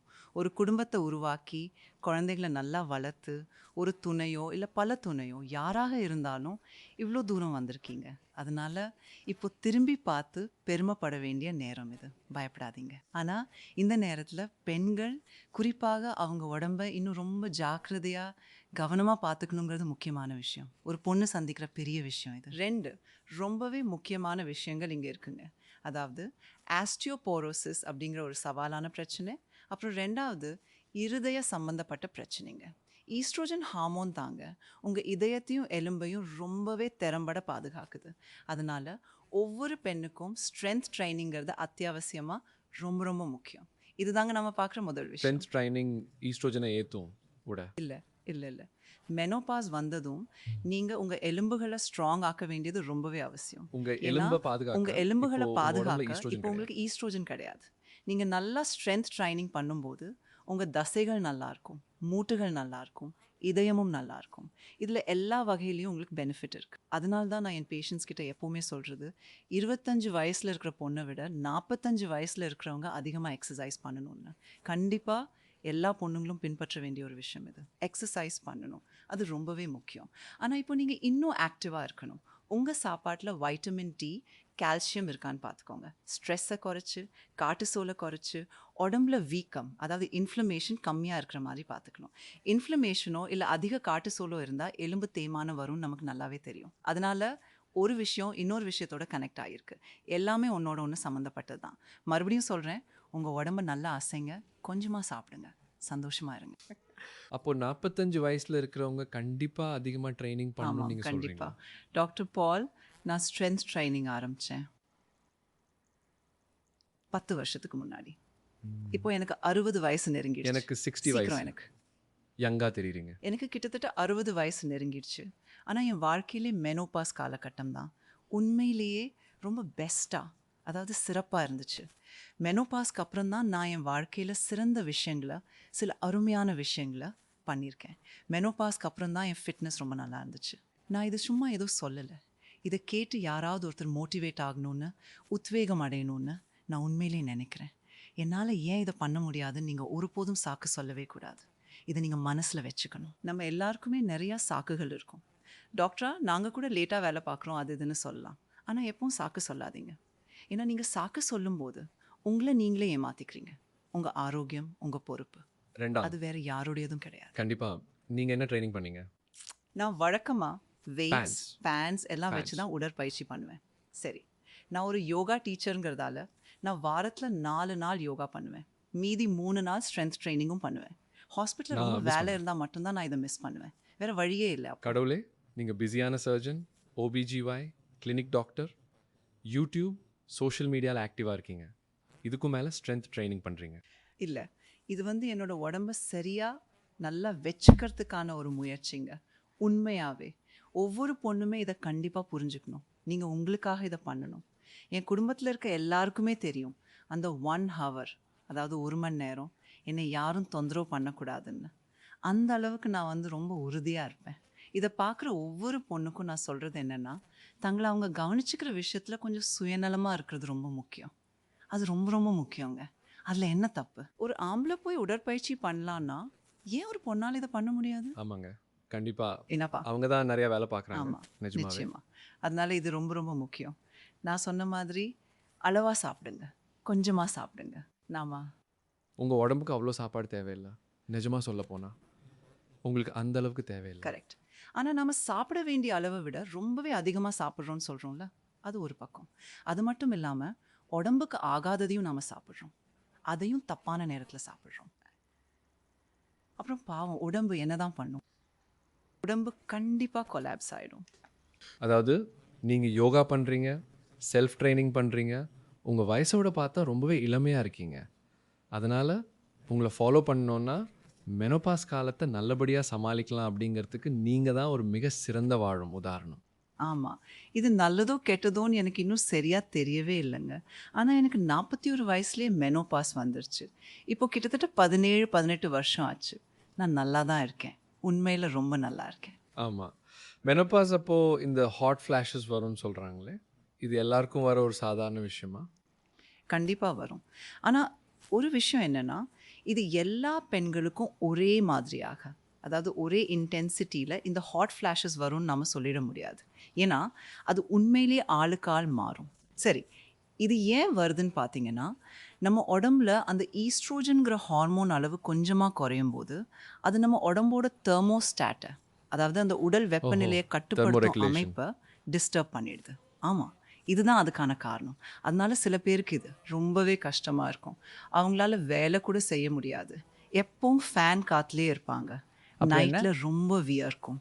ராத்திரி நடுவில் தூக்கம் கலைஞ்சி எந்திரிப்பாங்க. அப்படியே வியர்த்து கொட்டும். சும்மா வியர்த்து கொட்டும், ரொம்ப வியர்க்கும். ஆமாம், என்கிட்ட ஒரு பேஷண்ட் வந்தாங்க. அவங்களுக்கு அதிகமாக வியர்த்ததால டிஷர்ட்டே ஆமாங்க, சில பேருக்கு இது ஒருவேளை ரொம்ப அதிகமாக இருக்கலாம், சில பேர் கொஞ்சம் கம்மியாக இருக்கலாம். ஆனால் நான் என் பேஷண்ட்ஸ் கிட்ட எப்போவுமே சொல்கிற முக்கியமான விஷயம் என்னென்னா, முதல்ல தயவு செஞ்சு பயப்படாதீங்க. ஹாட் ஃப்ளாஷால் யாரும் இறந்துடவே மாட்டாங்க. அதனால தேவையில்லாமல் பதட்டப்பட வேண்டாம். எனக்கு நல்லாவே புரியுது, இது ஒரு பிரச்சனை தான். ஆனால் மெனோபாஸ் ஆரம்பித்து முதல் 2-3 வருஷத்துலேயே உடம்பு அந்த குறைவான ஈஸ்ட்ரோஜனுக்கு தானாகவே பழகிடும். அதுக்கப்புறம் இதுதான் நிலைமை. இதுக்கு மேலே கிடைக்காதுன்னு உடம்பே ஏற்றும். பாருங்கள், இது ஒரு உண்மை. அதனால அப்போதைக்கு உங்கள் உடம்பு தானாகவே அதுக்கு ஏற்ற மாதிரி ஒரு மாதிரி மாறிடும். அது வரைக்கும் உங்களுக்கு சௌகரியமாக ரொம்பவே கம்ஃபர்டபுளாக ஃபீல் ஆகுறத நீங்கள் தாராளமாக பண்ணலாம். உதாரணமாக லூஸான ட்ரெஸ், எக்ஸசைஸ், அப்புறம் நல்ல சாப்பாடுன்னு இருக்கலாம். ஒருவேளை எதுவுமே செட் ஆகலைன்னா சில பேருக்கு கொஞ்ச நாளைக்கு HRT கொடுக்க வேண்டியிருக்கும். இந்த HRT கொடுக்கறதுக்கான சரியான வழிகாட்டுதல்கள் எல்லாமே நிஜமாவே இருக்கு. இது ஹார்மோன் ரிப்ளேஸ்மெண்ட் தெரப்பி. அதுக்குன்னு, அதாவது இந்த தெரப்பிக்குன்னு சரியான வழிமுறைகள் இருக்கு, வழிகாட்டுதல்கள் இருக்கு, யாருக்கு கொடுக்கணும்னு டாக்டர் முடிவு செய்வார். ஆமாம், டாக்டரே முடிவு பண்ணட்டும். அவங்க சொல்கிறது தான் சரிங்க, அதுதாங்க முக்கியம். என் ஃப்ரெண்ட் எடுத்துக்கிறாங்க, இல்லை என் சிஸ்டர் எடுத்துக்கிறாங்கன்னு நீங்களாம் எந்த மருந்தையும் தயவு செஞ்சு எடுக்கவே எடுக்காதீங்க. ஏன்னா இந்த HRT எடுக்கிறதுல நிறைய ரிஸ்க் இருக்குது. குறிப்பாக கர்ப்பப்பை அப்புறம் மார்பக புற்றுநோய் வரத்துக்கு கூட அதிக வாய்ப்பு இருக்குது. அதனால் உங்கள் டாக்டர்கிட்ட நல்லா கலந்து பேசிட்டு தான் இந்த முக்கியமான முடிவை நீங்கள் எடுக்கணும். நம்ம இந்தியாவில் யார் வேணும்னாலும் ஃபார்மசியில் போய் HRT வாங்க முடியுமா? இந்தியாவில் என்ன ஒரு பெரிய கஷ்டம்னா, உங்கள் ஃப்ரெண்டோட ப்ரிஸ்கிரிப்ஷன் உங்ககிட்ட இருந்தாலே அதை வச்சு உங்களால் HRT வாங்க முடியும். அது இது ரொம்ப கஷ்டமான விஷயம். இங்கே பார்த்தீங்கன்னா, உங்களுக்கு தெரிஞ்ச ஒரு கெமிஸ்டோ இல்லை ஃபார்மசிஸ்டோ இருந்தால் போதும், அவங்க உங்களுக்கு ஈஸியாக மருந்து கொடுத்துருவாங்க. வாவ், சில சமயம் ரத்தம் உறைஞ்சிடும். ஆமாம், கண்டிப்பாக. அதனால தான் நான் சொன்னேன், இந்த HRT எடுக்கலாமா வேணாமாங்கிற முடிவை டாக்டர் கூட நல்லா டிஸ்கஸ் பண்ணிட்டு தான் எடுக்கணும். ஏன்னா டாக்டர் தான் உங்களோட மெடிக்கல் கண்டிஷன் எப்படின்னு செக் பண்ணுவாங்க. நீங்கள் ரொம்ப வெயிட்டாக இருக்கீங்களா, ஸ்மோக் பண்ணுவீங்களா, உங்களுக்கு சுகர் இருக்கா, இல்லை உங்களுக்கு ஏதாவது DVT ரிஸ்க் இருக்கான்னு பார்ப்பாங்க. அப்படி இருந்தால் கண்டிப்பாக இது உங்களுக்கு ஒரு சரியான ஆப்ஷனாக இருக்காது. கரெக்ட். அதனால இந்த ஹாட் ஃப்ளாஷஸ்க்கு, அதாவது இந்த அசௌகரியமான உணர்வுகளுக்கு நிறைய விஷயங்கள் பண்ணலாம். சப்போஸ் ஒரு வேளை எதுவுமே உங்களுக்கு செட் ஆகலைன்னா HRT அப்படிங்கிற ஒரு சிகிச்சை இருக்குது. நாங்கள் உங்களுக்கு முறையான கண்காணிப்போட, அதாவது மருத்துவர்களின் நேரடி மேற்பார்வையோட ஒரு கைடட் HRT நிச்சயமாக கொடுப்போம். இது ரொம்பவே முக்கியம். அதனால உங்களுக்கு தெரிஞ்சவங்க யாராவது இந்த மாத்திரை எடுக்கிறாங்கன்னு சொல்லிட்டு நீங்களும் HRT எடுக்கக்கூடாது. அந்த தப்பை தயவு செய்து பண்ணாதீங்க. அதை பண்ணாதீங்க. இந்த மெனோபாஸ் டைமில் வர இன்னொரு பிரச்சனை தான் ஆஸ்டியோபோரோசிஸ். மசில் மாஸ் அப்புறம் எலும்பெல்லாம் நல்லா இருக்க ஈஸ்ட்ரோஜன் தான் முக்கியம்னு நீங்கள் சொன்னீங்க. மெனோபாஸ்க்கு அப்புறம் ஈஸ்ட்ரோஜன் குறையிறதால எலும்பு தேய்மானம் வர ரிஸ்க் அதிகமாகுது. இதுக்கு நீங்கள் டெக்ஸா ஸ்கேன் மாதிரி ஏதாவது ரெக்கமெண்ட் பண்ணுவீங்களா? 100%. ஆமாங்க, 100%. எல்லா பெண்களுமே கண்டிப்பாக ஒரு டெக்ஸா ஸ்கேன் பண்ணிக்கணும். இப்போதைக்கு நல்ல வேலையாக இந்த காலத்தில் வருமுன் காப்போங்கிற விழிப்புணர்வு நிறையா பேருக்கு ஓரளவுக்கு வந்துருச்சு. அதனால பிளட் டெஸ்ட் எடுக்கும்போதே கூடவே ஒரு டெக்ஸா ஸ்கேன் அப்புறம் ஒரு மேமோகிராமும் பண்ணிக்கோங்க. அது ரொம்பவே நல்ல விஷயம். ப்ளீஸ் அதை பண்ணுங்க. ஒரு டெக்ஸா ஸ்கேன் பண்ணிக்கோங்க. எவ்வளோ நாளுக்கு ஒரு தடவை பண்ணணும்? வருஷம் ஒவ்வொரு வருஷமும் 40 வயசுக்கு அப்புறம், மெனோபாஸ்க்கு அப்புறம் 40 வயசுக்கு அப்புறம் கண்டிப்பாக வருஷம் ஹெல்த் செக்கப் பண்ணிக்கணும். சரிங்களா? உங்கள் டெக்ஸா ஸ்கேனில் ஆஸ்டியோபீனியா இருக்குன்னு வந்தால் உங்கள் கைனகாலஜிஸ்ட் அப்புறம் ஆர்த்தோபீடிஷியன் கூட தொடர்ந்து டச்சில் இருக்கிறது ரொம்ப ரொம்ப ரொம்ப முக்கியம். தேவைப்பட்டால் அவங்க இன்னும் அடிக்கடி கூட ஸ்கேன் பண்ண சொல்லுவாங்க. அதனால் உங்கள் ரிப்போர்ட் எப்படி இருக்குங்கிறத பொறுத்து தான் எல்லாமே இருக்குங்க. இதுக்குன்னு நீங்கள் பார்த்தீங்கன்னா ஒரு Recommendation சரியான protocol. Protocol Call. கண்டிப்பாக இருக்குங்க. ஒருத்தருக்கு ஆஸ்டியோபீனியா ரொம்ப அதிகமாக, அதாவது ரொம்பவும் ஜாஸ்தியாக இருந்தால் அதுக்கு கொடுக்கறதுக்கு என்கிட்ட நிறையா நீங்க மருந்துகள் கால்சியம், இருக்கு இல்லையா? விட்டமின் டி சப்ளிமெண்ட்ஸ் இதெல்லாம் அதெல்லாம் கொடுப்பீங்க. ரொம்ப சாதாரணமாக, அப்புறம் பார்த்தா அதாவது சர்வ சாதாரணமாகவே கொடுக்கறது. அது வேற போக மத்த விஷயங்களும் பிஸ்பாஸ்போனேட்ஸ் இருக்கு. மாதிரி இன்னும் நிறைய வகையான மருந்துகளும் இருக்கு. மக்கள் அதை கேட்டுட்டு, அதாவது அந்த மருந்துகளின் பெயர்களை கேட்டதும் ஆமா, ஆமா. அவங்களாவே போய் வாங்கி பயன்படுத்தக்கூடாதுங்கிறதுனால அது நான் அந்த வந்து பெயர்களை சொல்ல டாக்டர் விரும்பல. மூலமாவா? அந்த முடிவை ஒரு டாக்டர் தான் எடுக்கட்டும். ஆனால் ஆஸ்டியோபோரோசிஸ் அப்படிங்கிறது உண்மையிலேயே ஒரு நிஜமான பிரச்சனை. நாம் நினைக்கிறத விட இது ரொம்பவே பொதுவானது. துரதிருஷ்டவசமாக நம்ம ஊரில் என்ன நடக்குதுன்னே தெரியல.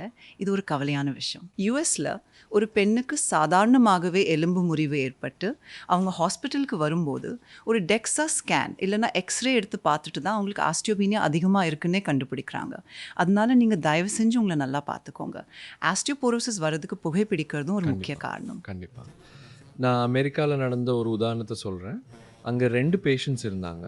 ஒருத்தருக்கு இடுப்பு எலும்பு முறிவு, இன்னொருத்தருக்கு முழங்கால் சுளுக்கு மாதிரி ஏதோ ஒன்று. 2 பேருக்கும் ஆஸ்டியோபோரோசிஸ் இருந்துச்சு.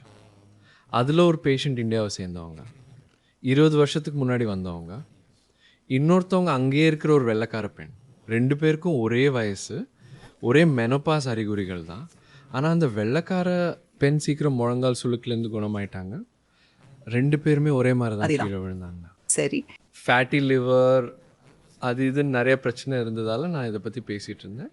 நான் அந்த இந்திய பெண்கிட்ட என்ன சொன்னேன்னா, பாருங்கள், அந்த இன்னொரு பேஷண்ட்டுக்கு அவங்க முழங்கால பாதுகாக்கிற அளவுக்கு மசில் மாஸ் இருந்துச்சு. ஆமாம். உங்கள் விஷயத்தில் உங்களுக்கு 46 வயசாச்சு. ஸ்ட்ரென்த் ட்ரைனிங் பண்ணி மசில் மாஸ் ஏற்றுறதை பற்றி நம்ம அப்போது பெருசாக யோசிக்கல. ஒருவேளை நீங்கள் 35-45 வயசு வரைக்கும் ஸ்ட்ரென்த் ட்ரைனிங் பண்ணி மசில் மாஸை வளர்த்திருந்தா ரொம்ப ஈஸியாக குணமாகிருக்கலாம். அதனால மறுபடியும் இந்த முழு விஷயமும், அதாவது இந்த மொத்த கருத்தும் இதுக்கு தான் வருதுங்க. தயவு செஞ்சு உடம்பை உங்க உடம்ப ஆக்டிவாக ரொம்ப வச்சுக்கிறது ஆக்டிவாக ரொம்பவே முக்கியம். குறிப்பாக சொல்லணுன்னா வயசானவங்களுக்கு இடுப்பு எலும்பு முறிவு தான் அதிகமாக. வயசானவங்களுக்கு ஃபீமர் ஃப்ராக்சர், உண்மையில் ஃபீமால இருந்து ஃபீமோபோல் பார்க்க முடிஞ்சது. அது ரொம்ப பலவீனமாக சோர்வாக இருக்கா? ரொம்பவே பலவீனமாக்கும். அப்புறம் இதில் குணமாவதுங்கிறது உண்மையிலேயே ரொம்ப ரொம்ப கஷ்டமான அது ஒரு விஷயம். மட்டும் இல்லாமல் அதனால நீங்கள் முதல்ல அந்த நிலைமைக்கே போகாமல் கொஞ்சம் கவனமாக பார்த்துக்கோங்க. கண்டிப்பாக நம்ம ஆடியன்ஸ் இதை கேட்டுட்டு ஏதோ ஒரு ஸ்ட்ரென்த் ட்ரைனிங் பண்ணி அந்த நிலைமைக்கு போக மாட்டாங்கன்னு நம்புகிறேன். இதில் கவனிக்க வேண்டிய இன்னொரு முக்கியமான விஷயம் ப்ளீடிங். மெனோபாஸ்க்கு அப்புறம் அடுத்து ப்ளீடிங் பார்க்க ஆகவே வேண்டியது கூடாது ப்ளீடிங். இல்லையா? அப்படி ஆச்சுன்னா உடனே போய் டாக்டரை பார்க்கணும். கண்டிப்பாங்க. மெனோபாஸ்க்கு அப்புறம் ஆகிற ப்ளீடிங் அது வந்து கண்டிப்பாக நார்மல் கிடையாது. முதல்ல மெனோபாஸ்னா என்ன அப்படின்னு பார்த்தீங்கன்னா, 1 வருஷமாக உங்களுக்கு பீரியட்ஸ் வரலன்னு அர்த்தம். அப்போ தான் நீங்கள் மெனோபாஸ் ஸ்டேஜ்க்கு வந்துட்டீங்கன்னு நாங்கள் அதிகாரப்பூர்வமாக சொல்லுவோம். அது மட்டும் இல்லாமல் அதுக்கப்புறம் ஆகிற எந்த ப்ளீடிங்குமே சாதாரணமானது கிடையாதுங்க. ஏன்னா கேன்சராக இருக்கிறதுக்கு நிறைய வாய்ப்பு இருக்கு. அதனால உடனே டாக்டர் கிட்ட சொல்லணும். கேன்சர் அபாயம் இருக்குது. அது எண்டோமெட்ரியல் கேன்சராக இருக்கலாம். ஆமாம், அப்புறம் எண்டோமெட்ரியல் கேன்சராக இருக்க வாய்ப்பு இருக்கு. ஏன் சர்விக்கல் கேன்சராக கூட இருக்கலாம். சர்விக்கல் கேன்சர் இதெல்லாம் கூட மெனோபாஸ்க்கு முன்னாடி அந்த இருக்கிற வயசில் வயசில் கூட. ஆனால் மெனோபாஸ்க்கு அப்புறம் எந்த ப்ளீடிங் இருந்தாலும் தயவு செஞ்சு டாக்டரை பாருங்கள். அப்புறம் இப்போல்லாம் முன்கூட்டியே ஹெல்த் செக்கப் பண்ணிக்கிறது ரொம்ப நல்லது. நிறைய நேரத்தில் மெனோபாஸ் ஆன பெண்களுக்கு அல்ட்ராசவுண்ட் பண்ணும்போது எண்டோமெட்ரியம் தடிமனாக இருக்கிறத நாங்கள் கண்டுபிடிப்போம். அதனால் அவங்களுக்கு ப்ளீடிங் ஆகிறதுக்கு முன்னாடியே நாங்கள் அதை உடனே கண்டுபிடிச்சிடுவோம். அதனால் உங்களுக்கு வசதி இருந்தால் தயவு செஞ்சு வருஷம் ஹெல்த் செக்கப் பண்ணிக்கோங்க. சரிங்க. அப்போது நீங்கள் அந்த எண்டோமெட்ரியத்தை பயாப்சி பண்ணுவீங்களான்னு கேட்குறேன். ஆமாம். இப்போதே இப்போ ஒரு வேளை பார்த்தீங்கன்னா மாதவிடாய் நின்னப்புறம் ரத்தம் வந்தால் அதுக்கு ஹிஸ்டெரோஸ்கோபி பண்ண வேண்டியது. டெஸ்டோஸ்கோபி. அப்புறம் எண்டோமெட்ரியல் சாம்பிளிங். ஒருவேளை அல்ட்ராசவுண்டில் ஏதாவது தெரிஞ்சா, அதாவது உங்கள் ஈட்டி தடிமனாக இருந்தா, இல்லைனா எண்டோமெட்ரியம்குள்ளே, அதாவது கருப்பைக்குள்ளே ஏதாவது வளர்ச்சி இருக்கிறத நாங்கள் பார்த்தா கண்டிப்பாக நாங்கள் ஹிஸ்டெரோஸ்கோபியும் எண்டோமெட்ரியல் சாம்பிளிங்கும் பண்ணுவோம். நான் அடுத்து பேச நினைக்கிற ஒரு முக்கியமான விஷயம் என்னென்னா, மார்பக புற்றுநோய் பற்றி தான். 45 வயசில் மேமோகிராம் பண்ணிக்க சொல்கிறோம் இல்லையா? 40 40 வருஷம் நீங்கள் ஒவ்வொரு மேமோகிராம் வருஷமும். டெஸ்ட் பண்ணணும். ஆமாம். நிறைய பேருக்கு மேமோகிராம் பண்ணாலே கேன்சர் வந்துரும்னு ஒரு தப்பான எண்ணம், ஒரு மிஸ்பர்செப்ஷன் இருக்குது. ஆனால் உண்மையாக சொல்லப்போனால் அப்படி கிடையாதுங்க. ஒரு கேன்சரை கண்டுபிடிக்காமலே விட்டுடுறதை விட மேமோகிராமால் கேன்சர் வர வாய்ப்பு ரொம்ப ரொம்ப கம்மி தான். பொதுவாக பார்த்தீங்கன்னா ஒரு 40 வயசுக்கு முன்னாடி வருஷம் அல்ட்ராசவுண்ட் பண்ணலாம், அப்புறம் 40 வயசுக்கு அப்புறம் மேமோகிராம் பண்ணலான்னு சொல்லுவாங்க. ஆனால் இது உங்கள் குடும்ப பின்னணியை பொறுத்தது, அதாவது ஃபேமிலி ஹிஸ்ட்ரி யாய் பொறுத்தது. ஒருவேளை யாருக்காவது ரொம்ப ஸ்ட்ராங்கானா ஃபேமிலி ஹிஸ்ட்ரி இருந்தால், அதாவது உங்கள் அம்மா, உங்கள் அக்கா, இப்படி குடும்பத்தில் யாருக்காவது மார்பக புற்றுநோய் முன்னாடி இருந்திருந்தா நாங்கள் நிச்சயமாக அவங்களுக்கு இன்னும் தீவிரமாகவும் ரொம்பவே அடிக்கடி செக்அப்பும் பண்ணுவோம். இது வழக்கமான ஒரு நடைமுறை தான், நீங்கள் தெரிஞ்சுக்கணும். நான் 30 வருஷமாக ப்ராக்டிஸ் பண்ணுறேன். மார்பக புற்றுநோய் அதிகரிக்குதா குறையுதா? 100% அதிகமாக இருக்குது. இப்போ இது சாதாரணம். ரொம்ப ரொம்ப சாதாரணமாகிடுச்சு. எந்த வயசில் பொதுவா எந்த அதிகமாக வயசில் வரும்? நீங்கள் பார்த்த சின்ன பேஷண்ட் யார்? 24 வயசு, அதுவும் கர்ப்பமாக இருந்த ஒரு பொண்ணுக்கு. அந்த பேஷண்ட்டை என் வாழ்க்கையில் மறக்கவே மாட்டேன். நிஜமாவே ஒரு மறக்க முடியாத சம்பவம் அது. அவங்க வந்தப்போ 6 மாத கர்ப்பிணி, மார்பகத்தில் ஏதோ கட்டி மாதிரி இருக்குன்னு சொன்னாங்க. நாங்கள் முதல்ல பார்க்கும்போது அது வெறும் பால் கட்டியாக இருக்கும்னு நினச்சோம். ஆனால் தொட்டு பார்த்தப்போ எனக்கு கொஞ்சம் சந்தேகமாக இருந்துச்சு. உடனே ஸ்கேன் எடுத்து பார்த்தோம், அவங்களும் இது சந்தேகமாக இருக்குன்னு சொன்னாங்க. பயாப்சி பண்ணி பார்த்தப்போ அது இன்ட்ராடக்டல் சிஏன்னு கன்ஃபார்ம் ஆச்சு. அப்புறம் அவங்களுக்கு முன்னாடியே டெலிவரி பண்ண முடியாதுங்கிறதுனால நாங்கள் ஒரு முக்கியமான முடிவுக்கு வந்தோம். அதாவது அந்த கேன்சர் மேலும் வளருவதை வெற்றிகரமாக கட்டுப்படுத்த அவங்களுக்கு ஒரு குறிப்பிட்ட வகையான கீமோதெரப்பி கொடுத்தோம். அதுக்கப்புறம் 32 வாரத்தில் டெலிவரி பண்ணிவிட்டு மாஸ்டெக்டமி சர்ஜரி எல்லாம் செஞ்சோம். கர்ப்ப மார்பக கேன்சர்லேருந்து பாதுகாக்கும்னு சொல்லுவாங்களே? இல்லை சாரி. இது ரொம்ப பெரிய விஷயம், பரவலாக பேசுகிறாங்க இதை. குழந்தைங்களுக்கு தாய்ப்பால் கொடுக்குற பெண்களுக்கு அது நல்ல பாதுகாப்பாக இருக்கும்னு நிபுணர்கள் சொல்லுவாங்க. ஆனால் பலன் குழந்தை இல்லாத பெண்களுக்கு பிரெஸ்ட் கேன்சர் வர்ற வாய்ப்பு அதிகம். அதே போல் தாய்ப்பால் கொடுக்காதவங்களுக்கும் இந்த ரிஸ்க் அதிகம். குடும்பத்தில் யாருக்காவது வந்திருந்தாலும் ரிஸ்க் அதிகம். ஆனால் டாக்டர் பால், நீங்களே ஆச்சரியப்படுவீங்க, பிரெஸ்ட் கேன்சர் வந்த பல பெண்களுக்கு இந்த மாதிரி எந்த காரணிகளும் இருக்காது. இதுதான் இதில் இருக்கிற முக்கியமான விஷயம். குடும்பத்தில் யாருக்கும் அந்த பிரச்சனை இருந்திருக்காது. அவங்களுக்கு 2 குழந்தைங்க இருக்கும், தாய்ப்பாலும் கொடுத்துருப்பாங்க. அதனால அவங்களுக்கு ஏன் மார்பக புற்றுநோய் வந்துச்சுன்னு எந்த காரணமும் இருக்காது. எனக்கு குழந்தை இருக்குது, நான் தாய்ப்பால் கொடுத்துருக்கேன், அதனால எனக்கு வராதுன்னு அவ்வளோ ஈஸியாக சொல்ல முடியாது. இல்லை, கிட்டத்தட்ட அது அப்படி கிடையாது. இதெல்லாம் ஒரு காரணமாக இருந்தாலும் சில நேரங்களில் பெண்களுக்கு தானாகவே எந்த காரணமும் இல்லாமல் மார்பக புற்றுநோய் வரலாம். அதனால தான் வருஷம் நீங்கள் போய் முழு உடல் பரிசோதனை பண்ணிக்கிறது ரொம்ப இது முக்கியம். ரொம்ப இது ரொம்ப ரொம்ப சுய மார்பக பரிசோதனைன்னு ஒன்று இருக்குல்ல, அவங்க பொதுவாக என்னதான் பண்ணுவாங்க? சுயமாக பரிசோதனை பண்ணுறது நல்ல விஷயந்தான். ஆனால் இப்போலாம் நாங்கள் அந்த வார்த்தையை பயன்படுத்துறதில்ல. மார்பக விழிப்புணர்வோடு இருக்கணும்னு தான் நாங்கள் சொல்கிறோம். உங்கள் மார்பகத்தில் உங்களுக்கு என்ன மாற்றம் தெரியுது? ஒன்றுமே செய்யாமல் சும்மா இருக்கிறத விட ஒரு ப்ரெஸ்ட் எக்ஸாமினேஷன் செஞ்சு பார்க்குறதுங்கிறது கண்டிப்பாக ரொம்ப நல்ல ஐடியா தான். பாருங்கள், ஒவ்வொரு பெண்ணுமே இதை கட்டாயம் செய்யணும். ஆனால் நீங்களே செக் பண்ணி பார்க்கும்போது ஒன்றும் இல்லைன்னா 2 சென்டிமீட்டருக்கு மேலே ஒரு கட்டி இருந்தால் மட்டும்தான் கண்டுபிடிக்க முடியும். நீங்கள் முதல்ல புரிஞ்சுக்கணும். அதுக்கு பெண்கள் ரொம்ப கவனமாக இருக்கணும். ஆனால் உங்களுக்கு ஒரு விஷயம் தெரியுமாங்க, ப்ரெஸ்ட் கேன்சர் கட்டி சும்மா ஒரு சென்டிமீட்டர் அளவில் இருக்கும்போதே, அதாவது ஆரம்ப கட்டத்திலே கண்டுபிடிச்சிட்டா அதுக்கு ட்ரீட்மெண்ட் கொடுக்கறது ரொம்ப ஈஸி, ரொம்ப நல்ல ரிசல்ட் கிடைக்கிறதுக்கான வாய்ப்புகள் நிறையா இருக்குது. அதனால் நீங்களே ப்ரெஸ்ட் செக் பண்ணுறதுங்கிறது ரொம்ப நல்லதுங்க. இது ரொம்ப முக்கியம், ரொம்ப நல்லது தான். ஆனால் அதுக்காக நீங்கள் டாக்டர்கிட்ட போகாமல் இருக்கவே கூடாதுன்னு உறுதியாக சொல்லுவேன். ஏன்னா உண்மையிலேயே ஒரு டாக்டராக நாங்களே ரொம்ப கவனமாக செக் பண்ணும்போது கூட ஒரு சென்டிமீட்டருக்கும் குறைவான கட்டிகளை கண்டுபிடிக்க முடியாமல் போகலாம். அப்போ உங்கள் சாதாரண கையால் எப்படி கண்டுபிடிக்க முடியும்னு கொஞ்சம் யோசிச்சு பாருங்க. ஒருவேளை உங்கள் உடல் பருமன் கொஞ்சம் அதிகமாக இருந்தால் அது தெரியாமல் போக நிறைய வாய்ப்பு இருக்குது. ஆனால் ஒரு நல்ல ஸ்கேன் மூலமாக நிச்சயமாக அதை கண்டுபிடிக்க முடியும். அப்புறம் உடல் பருமன் பிரஸ்ட் கேன்சர் வர வாய்ப்பை அதிகமாக்கும். உடல் பருமன், அது மட்டும் இல்லாமல் ஸ்மோக்கிங், ஹார்மோன் பிரச்சனைன்னு இப்படிப்பட்ட பல காரணங்களால தான் 14 வயசுலேயே அந்த பெண்களுக்கு பர்த் கண்ட்ரோல் மாத்திரைகளை கொடுக்குறீங்க. இந்த நிலைமையில் நாம் உண்மையில் என்னதான் பண்ணிக்கிட்டு இருக்கோம்னு கொஞ்சம் யோசிச்சு பார்க்கணும். அந்த பொண்ணுக்கும் அவங்க அம்மாவுக்கும் இந்த விஷயத்தோட முக்கியத்துவத்தை நல்லா புரிய வைக்கிறத விட்டுட்டு அவளை வாழ்நாள் முழுக்க ஓசிபி மாத்திரையை நம்பி இருக்க வைக்கிறோம். இது கொஞ்சம் கூட நியாயம் இல்லை, இல்லையா? அப்போது பர்த் கண்ட்ரோல் மாத்திரைகள் கேன்சர் ரிஸ்க் ரொம்ப லேசாக இருக்கும், ரொம்ப அதிகமாக இல்லைன்னு சொல்லலாம். அதனால பர்த் கண்ட்ரோல் மாத்திரைகள் உண்மையிலே ஒரு பெரிய கண்டுபிடிப்புன்னு நம்ம நல்லா புரிஞ்சுக்கணும். கண்டிப்பாக, ஆமாம். பெண்கள் அவங்க வாழ்க்கையை சொந்தமாக முடிவு பண்ணுறதுக்கு இது ரொம்பவே உதவியாக இருக்குது. இது ரொம்ப முக்கியம். ஆனால் ஒரு பேஷண்ட்டுக்கு ஓசிபி மாத்திரை கொடுக்கறதுனால அவங்களுக்கு பிசிஓஎஸ் குணமாகாதுன்னு நாம் கண்டிப்பாக புரிஞ்சுக்கணும். சில நேரங்களில் என் பேஷண்ட்டுக்கு ப்ளீடிங் அதிகமாக இருந்தாலோ இல்லை முடி அதிகமாக வளர்கிற பிரச்சனை இருந்தாலோ நானும் ஓசிபி மாத்திரை கொடுப்பேன். அது ஒரு நல்ல தீர்வு தான். அந்த பிரச்சனையை ஒரு குறிப்பிட்ட அளவுக்காவது கண்ட்ரோலுக்கு கொண்டு வரதுக்காக நம்ம தாராளமாக அதை கொடுக்கலாம். ஆனால் இதை சாப்பிட்டா உங்களோட PCOS முழுசாக சரியாக்கிடும்னு அவங்கக்கிட்ட நீங்கள் சொல்கிறது நிஜமாக ரொம்பவே தப்பு. சரிதானே? அதனால நாம் புரிஞ்சுக்கணும், ஓசிபி மாத்திரைகள் கெட்டது கிடையாது. பொதுவாக மக்கள் சொல்வாங்க குழந்தை பெற்றுக்காமல் இருக்க பர்த் கண்ட்ரோல் மாத்திரை சாப்பிட்றது தப்புன்னு. அது போய். பர்த் கண்ட்ரோல் மாத்திரைகள் ரொம்ப சேஃப். அதுவும் உங்கள் ஃப்ரெண்ட் சொல்லிட்டாங்கன்னு சாப்பிடாம ஒரு டாக்டரோட ப்ரெஸ்கிரிப்ஷன் படி சாப்பிட்டா அது ரொம்ப சேஃப். நீங்கள் உங்கள் டாக்டர்கிட்ட பேசுகிறது ரொம்ப முக்கியம். ஏன்னா இன்றைக்கி 100க்கும் மேலே மாத்திரைகள் இருக்குது.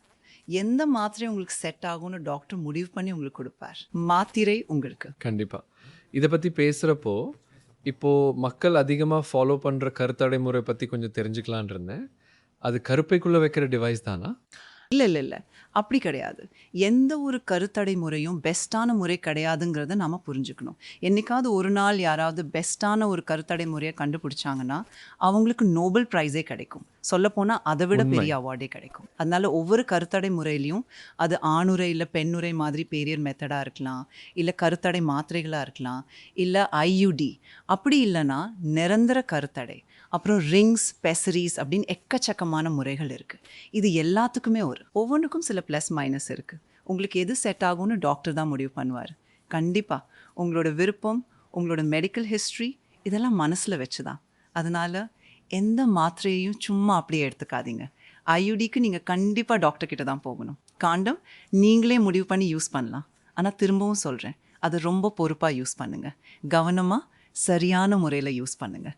அது ரொம்ப நல்ல விஷயம். அது பல பிரச்சனைகள்லேருந்து காப்பாற்றும். ப்ரெக்னன்சி, தேவையற்ற STDக்கள், இது நிஜமாவே ஒரு பெரிய விஷயங்க.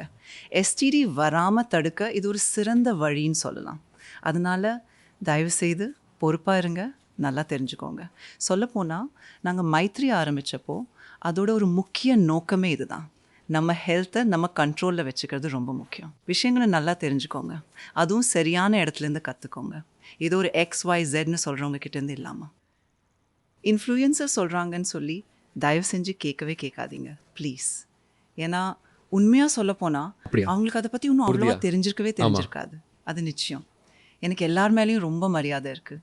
ஆனால் நீங்கள் ஃபாலோ பண்ணுற விஷயம் உண்மையா இல்லையான்னு நீங்கள் கண்டிப்பாக கன்ஃபார்ம் பண்ணிக்கணும். அது ரொம்ப முக்கியம். இன்டர்நெட்டில் நிறைய இன்ஃபர்மேஷன் இருக்குதுன்னு நீங்களும் ஒத்துக்குவீங்க. ஆனால் அதெல்லாம் உண்மையா? முக்கால்வாசி நேரம் அது சும்மா வீணான குப்பையாக தான் இருக்கும். அதனால் ரொம்ப தெளிவாக இருங்க. உங்களை நீங்களே நல்லா எஜுகேட் பண்ணிக்கோங்க. அதில் நீங்கள் ஒரு நல்ல நிலைமைக்கு வரணும். சரியான ஒரு ஹெல்த் கேர் ப்ரொவைடர் நீங்கள் கண்டிப்பாக கண்டுபிடிங்க. அப்படி ஒரு நல்ல டாக்டரை கண்டுபிடிச்சதுக்கப்புறம் அவங்கள நீங்கள் முழுசாக நம்பணும். அது ரொம்பவே முக்கியம். வேறு டாக்டர் வேணாம், செகண்ட் ஒப்பீனியன்லாம் வேணாம். எனக்கு தெரியும், ஒரு டாக்டராக நீங்களும் நானும் ஃபேஸ் பண்ணுற ப்ராப்ளம் இதுதான். எல்லா டாக்டரும் இதை ஃபேஸ் பண்ணுறாங்க. அதனால் டைம் எடுத்து உங்கள் டாக்டரை தேடுங்க. நல்ல டாக்டரை கண்டுபிடிச்சதுக்கப்புறம் அவங்கள முழுசாக நம்புங்க. என் சொந்தக்கார பையன் உண்மையிலேயே ஒரு டாக்டர். ஒரு பேஷண்ட்டை சும்மா பார்த்தாரு, அவருக்கு தேவையான மெடிசன்ஸ்லாம் எழுதி கொடுத்தாரு. அந்த பேஷண்ட் வேறு யாரும் இல்லை, என் ஃப்ரெண்டு தான். என்கிட்ட வந்து இதை பற்றி நீங்கள் என்ன நினைக்கிறீங்கன்னு ரொம்ப ஆர்வமாக கேட்டார். ஆனால் இது ஒருவேளை ரொம்பவே சென்சிட்டிவான கேள்வியாக இருக்கலாம். இருந்தாலும் நான் உங்ககிட்ட கேட்கணும்னு நினச்சேன். எனக்கு இதில் ரொம்ப ஆர்வம் இருக்குது, அதான் கேட்டேன். ஆமாம். பொதுவாக என்ன நடக்கும்னா, 2வது குழந்தைக்கு அப்புறம் 2வது குழந்தை சிசேரியனாக இருந்ததுன்னா அப்போது பொதுவாக டியூபல் லிகேஷன் பண்ணிக்கலான்னு கண்டிப்பாக யோசிப்பாங்க. அதெல்லாம் இல்லை, அப்படிலாம் இல்லை. அது அவங்கள பொறுத்தது.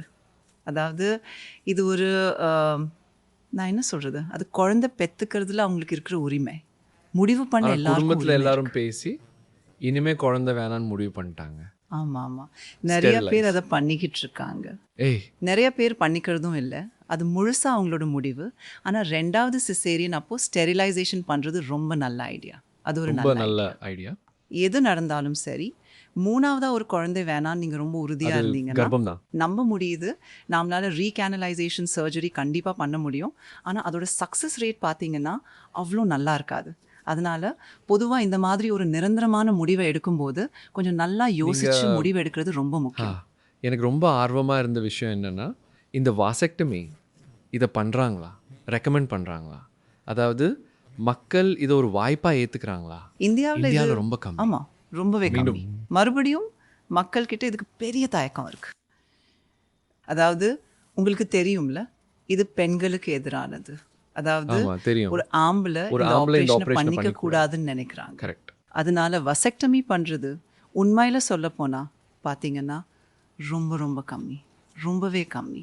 நான் பொதுவா பார்க்குற வசதியான நல்ல படிப்பு படிச்ச குடும்பத்துல இருக்கிற பெண்கள் கூட இப்படிதான் இருக்காங்க. அதை பத்தி யாரும் பேசுறது இல்ல. ஆமா, அப்படியே அவங்க பேசினாலுமே இல்ல எனக்கு சிசேரியன் அவங்களே அப்படிதான் சொல்லுவாங்க. ஆனா நார்மல் டெலிவரின்னு வச்சுப்போம், 2 குழந்தை ஆமா, நார்மல் டெலிவரி. அப்போ நிறைய ஆப்ஷன்ஸ் இருக்கு. டெலிவரி ஆன உடனேயே இல்ல நான் சொல்றேன்னா ஒரு குடும்பம் 2 குழந்தைங்க இனிமே குழந்தை வேணான்னு அவங்க முடிவு பண்ணிட்டாங்க. ஆமா, சரி, அப்புறம் அவங்க சஜஸ்ட் பண்ணுற family planning method tubal ligation. அதாவது சஜஸ்ட் பண்ணுறதுன்னு சொல்கிறத காட்டியும் அவங்களே முன் வந்து டியூபல் லிகேஷனை சூஸ் பண்ணுறாங்கன்னு வச்சுப்போம். என் ஃப்ரெண்டுக்கு இதுதான் நடந்துச்சு. நாங்க என்ன பண்ணுவோம்னா கேக்குறேன். நார்மல் டெலிவரி முடிஞ்சதும் அவங்களுக்கு உடனே ஃபேமிலி பிளானிங் பண்ண விருப்பப்பட்டா நாங்கள் அதை கண்டிப்பாக பண்ணிடுவோம். இதைத்தான் நாங்கள் போஸ்ட்மார்ட்டம் ஸ்டெரிலைசேஷன்னு சொல்லுவோம். இதில் ரொம்ப சின்னதாக ஒரு கட் மட்டும் பண்ணுவோம். ஒருவேளை அப்போ பண்ணலைன்னா 3 மாதம் கழித்து லேப்ராஸ்கோபிக் வழியாக பண்ணுவோம். ஏன்னா அப்போ தான் நிச்சயம். கர்ப்பப்பை நல்லா சுருங்கி பழையபடி அதோட இடுப்பு பகுதிக்கு போயிருக்கும். 3 மாதம் கழிச்சு தானே இது. சி செக்ஷன் இல்லை, பேஷன் அங்கே இருக்க மாட்டாங்க. கிடையாது, இதுதான் ஈஸி ஆப்ஷன் இல்லை இது. ஆமாம், அவங்க பண்ணி தான் ஆகணும். அவங்க மறுபடியும் அட்மிட் ஆகணும். அட்மிட் ஆகணும். இது ஒரு சர்ஜரி, இது ஒரு ப்ரொசீஜர். சொல்லப்போனால் வாசெக்டமியை விட இது ரொம்பவே பெரிய சர்ஜரி. இது ஒரு ப்ராப்பரான சர்ஜரி, ப்ராப்பரான ஒரு சர்ஜரி. அது நான் என்ன சொல்ல வர்றேன்னா, நாம் வாசெக்டமி பற்றி இன்னும் நிறையா பேசணும். ஏன்னா பெண்கள் ரொம்ப கஷ்டமான ஆப்ரேஷன் பண்ணிக்க வேண்டியிருக்கு. அமெரிக்காவில் நிறையா நல்லதும் இருக்குது, கெட்டதும் இருக்குது. பெரும்பாலும் கெட்டது தான். ஆனால் அங்கே வசெக்டமி ரொம்பவே காமன். அங்கே ரொம்ப காமன். முழு இங்கே வாசெக்டமி பண்ணுறவங்க எண்ணிக்கை ரொம்ப ரொம்ப குறைவு, ரொம்ப கம்மி. பெண்கள் சொல்லுவாங்க நான் பண்ணிக்க மாட்டேன், நீங்கள் பண்ணிக்கோங்கன்னு. என் யூராலஜி டாக்டரை பற்றி நீங்கள் சொல்லணும். நீங்கள் தான். அவர் இந்தியாலையும் அமெரிக்காலையும் ப்ராக்டிஸ் பண்ணியிருக்காரு. அவர் என்ன சொல்கிறாருன்னா அங்கே வாசெக்டமி ரொம்பவே காமன். அதோட கம்பேர் பண்ணும்போது இது ரொம்ப ஈஸியான ஒரு விஷயமும் கூட இல்லை, கண்டிப்பாக அப்படி தான் இருக்கணும். பாருங்கள், ஆண்களுக்கு இது ரொம்ப ரொம்ப சின்ன விஷயம்தான் அப்படின்னு நம்ம விழிப்புணர்வு ஏற்படுத்தணும்னு நிஜமாவே நினைக்கிறேன். ரெக்கவரி டைமும் பார்த்தீங்கன்னா ரொம்ப ரொம்ப கம்மி தான். இது எல்லாருக்கும் தெரிஞ்ச ஓப்பன் ப்ரொசீஜர் தான். அதோட இது ரொம்ப ஈஸியான ஒரு விஷயமும் கூட. ஆமாம் ஆமாம், ரொம்ப ஈஸியான விஷயமும் கூட. நாம் முடிச்சுக்கிறதுக்கு முன்னாடி கடைசியாக சர்விக்கல் கேன்சர் பற்றி பேசிடலாம். ஓகே, பேப் ஸ்மியர் நாம் ரெக்கமெண்ட் பண்ணுற ஒரு டெஸ்ட். அதில் சர்விக்கல் எபித்தீலியம் ஸ்கிராப் பண்ணி எடுப்போம். விழிப்புணர்வுக்காக கேட்குறேன், இதை எப்போ இருந்து பண்ண ஆரம்பிக்கணும்? ஆமாம், சீக்கிரம். அதனால கர்ப்பப்பை வாய் கேன்சர் பரிசோதனையை 21 வயசுலேருந்தே பண்ணிக்கணும். பெண்களுக்கு உடலுறவு பழக்கம் இருந்தாலும் சரி, இல்லைனாலும் சரி. அதுக்கப்புறம் இதை நாம் ஒவ்வொரு 3 வருஷத்துக்கும் கட்டாயமாக பண்ணணுங்க. இது கூடவே நீங்கள் ஹெச்பிவி ஸ்க்ரீனிங்கும் சேர்த்து பண்ணோன்னா அப்போது 5 வருஷம் வரைக்கும் ஒரு இடைவெளி எடுத்துக்கலாம். ஆமாம், இது உண்மையிலேயே ரொம்ப சுலபமாக பண்ணக்கூடிய ஒரு டெஸ்ட் தாங்க. 2 நிமிஷம்தான் ஆகும், வலிக்கவே வலிக்காது. இந்தியாவில் இதுக்கு அவ்வளோ செலவும் ஆகிறதில்ல. இதை பண்ணிக்கிறது நிஜமாவே ரொம்ப ஈஸி. இன்னொரு முக்கியமான விஷயம் என்னென்னா, இந்தியாவில் சர்விக்கல் கேன்சர் ரேட் ரொம்ப அதிகமாக இருக்குது. ஸோ மறுபடியும் சொல்கிறேன், உண்மையாக சொல்ல போனால் ஒரே ஒரு பார்ட்னர் இருக்கிற பெண்களுக்கு கூட இந்த பிரச்சனை, அதாவது இந்த சர்விக்கல் கேன்சர் வருதுங்க. பல செக்ஷுவல் பார்ட்னர்ஸ் வச்சுருக்கிறது, அப்புறம் எஸ்டிடி மாதிரி சில விஷயங்கள், இதெல்லாம் ஒரு முக்கியமான ரிஸ்க் ஃபேக்டராக இருந்தாலும் கூட ஒருத்தருக்கு ஒருத்தர் உண்மையாக இருக்கிற ஹவுஸ் ஒய்ஃப்ஸ்க்கும் கூட சர்விக்கல் கேன்சர் வர்றதை நான் என் அனுபவத்தில் பார்த்துருக்கேன். இந்தியாவில் நம்ம ஸ்க்ரீனிங் விஷயத்தில் அவ்வளோ விழிப்புணர்வாக இல்லாமல் இருக்கிறதுனால தான் கேன்சர் ஸ்டேஜ் 2 இல்லைனா ஸ்டேஜ் 3க்கு போனதுக்கப்புறம், அதாவது ரொம்ப லேட்டாக பெண்கள் எங்ககிட்ட வர்றாங்க. இது ரொம்ப கவலைக்கிடமான விஷயம் தான். ரெகுலராக பாப் ஸ்மியர் டெஸ்ட் பண்ணால் நிஜமாவே கேன்சர் வர்றதுக்கு 7-8 வருஷத்துக்கு முன்னாடியே அதை நம்ம கண்டுபிடிச்சிடலாம். சர்விக்கல் கேன்சருக்கு ரொம்ப பெரிய ஹிஸ்ட்ரி இருக்குது. அதாவது CIN1, CIN2 அப்படின்னு சொல்கிறதெல்லாம் கேன்சருக்கு முந்தைய ஸ்டேஜ். பாப் ஸ்மியர் பண்ணுறது மூலமாக இந்த ஆரம்ப கட்டத்திலேயே பெண்களை நம்ம கண்டுபிடிச்சிடலாம். சின்னதாக ஒரு லோக்கல் ட்ரீட்மெண்ட், எக்ஸிஜன் இல்லைனா க்ரையோதெரப்பி இல்லை எலக்ட்ரோதெரப்பி மூலமாகவே பேஷண்ட்டை குணப்படுத்திடலாம். முழுசா கம்ப்ளீட்டாக. மறுபடியும் சொல்கிறேன், நீங்கள் கண்டிப்பாக டெஸ்ட் பண்ணிக்கணும். இன்றைக்கி நம்மக்கிட்ட சர்விக்கல் கேன்சர் வேக்சின், HPV வேக்சின்லாம் இருக்குது. உங்களுக்கு வசதி இருந்தால் தயவு செஞ்சு அந்த வேக்சினை போட்டுக்கோங்க. இது 12-13 வயசில் தான் எப்போ வேக்சின் கொடுக்கும்? இந்தியாவில் இந்த வேக்சின் சாதாரணமாகவே 9 வயசுலேருந்தே கொடுக்க ஆரம்பிச்சிட்டாங்க. இது கொஞ்சம் காஸ்ட்லி வேக்சின்கிறதால சீக்கிரமே இது நேஷ்னல் இம்யூனைசேஷன் ப்ரோக்ராமில் வந்துடும் நம்பலாம். அரசாங்கமே HPV வேக்சின் நம்ம நாட்டிலேயே, அதாவது உள்நாட்டிலேயே தயாரிக்க இப்போ தீவிரமாக இருக்காங்க. அது நடந்தால் இதுவும் நேஷ்னல் இம்யூனைசேஷன் ப்ரோக்ராமில் தானாக வந்துடும். ஆனால் 9 வயசுலேருந்தே இதை எடுத்துக்கலாம். குறிப்பாக 9லேருந்து 26 வயசுக்குள்ள இதை எடுத்துக்கிறது தான் நல்லது. 26லேருந்து 45 வயசு வரைக்கும் இதை ரெஸ்கியூ வேக்சினேஷன் இதை பொதுவாகவே சொல்லுவாங்க. 45 வயசுக்கு மேலே நீங்கள் இதை போட்டுக்கிட்டா பிரயோஜனமே இல்லை. ஆமாங்க, ஏன்னா அந்த வயசுக்குள்ளேயே உங்களை அறியாமலேயே உங்களுக்கு ஹெச்பிவி வந்திருக்க வாய்ப்பு இருக்குது. இது எங்கள் ஏரியாவில் ரொம்பவே நிறைய நடக்கும்னு சொல்லலாம். பொதுவாக சில நேரங்களில் எனக்கும் கூட இந்த தப்பை நான் பண்ணியிருக்கேன். சாதாரணமாக இந்த பீரியட்ஸ் டைமில் இது நடக்கும் இல்லையா, அதாவது மாதவிடாய் காலங்களில் நான் ஃபாஸ்டிங் இருக்க சொல்கிறதுனால எனக்கு மென்ஸ்ட்ருவல் சைக்கிள் பற்றி கொஞ்சம் நல்லாவே, அதாவது ஆழமாக முழுமையாகவே தெரியும். பீரியட்ஸ் டைமில் ஃபாஸ்டிங் இருக்கும்போது ப்ரொஜெஸ்ட்ரோன் ஹார்மோன் அதிகமாக இருக்கிறதுனால நிறைய சாப்பிட தோணும்.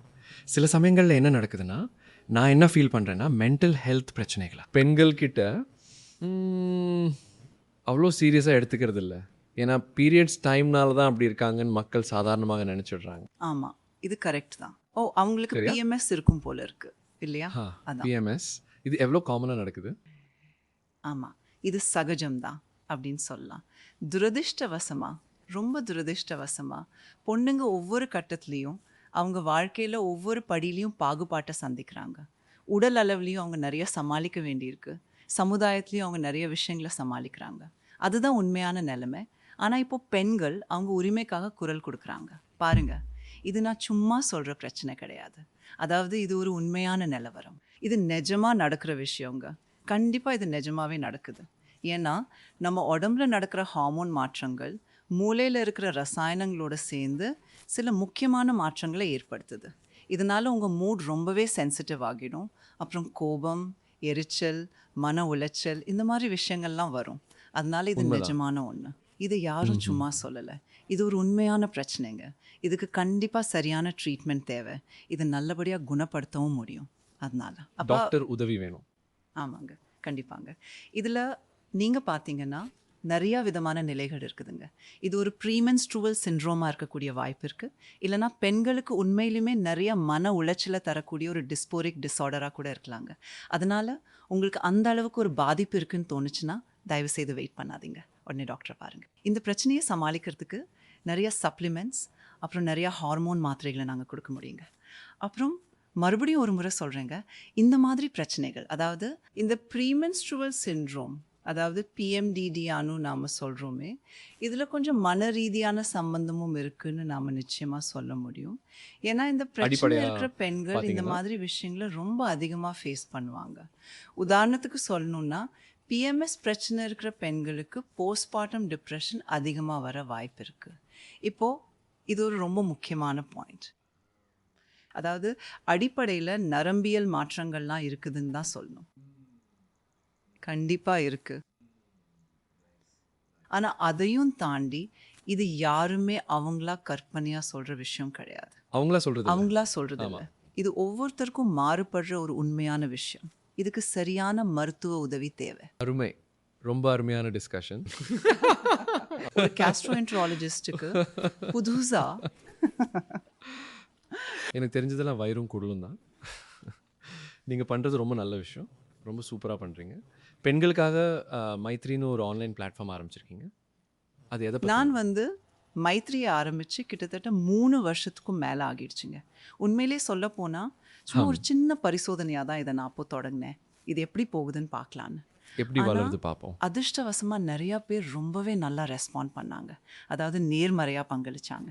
அதனால் ரொம்ப சந்தோஷமாக இருக்குது. என்னோட ஒரே முக்கியமான நோக்கம் என்னென்னா, அறிவியல் பூர்வமான ஆதாரத்தோடு இருக்கிற நல்ல தகவல்களை எல்லாருக்கும் ரொம்பவே ஈஸியாக புரிகிற மாதிரி கொடுக்கணுங்கிறது தான். இப்போ சமீபத்தில் எங்களை தேர்ந்தெடுத்தாங்க. அப்படியே மைத்ரியே உண்மையிலேயே ரொம்ப நம்பகமான ஒரு தளம்னு சொல்லி WHO தேர்ந்தெடுத்தாங்க. அது எனக்கு கிடைச்ச ரொம்ப பெரிய முக்கியமான அங்கீகாரம். அதனால இப்போ நாங்கள் WHO நெட்வொர்க்கில் இணைந்திருக்கோம். இப்போது நாங்கள் ஆக்சுவலாக இதை இன்னும் பெருசாக்கி பார்த்தீங்களா, ஒரு பெரிய பிளாட்ஃபார்மாக மாற்றலான்னு ஒரு பிளானில் இருக்கோம்.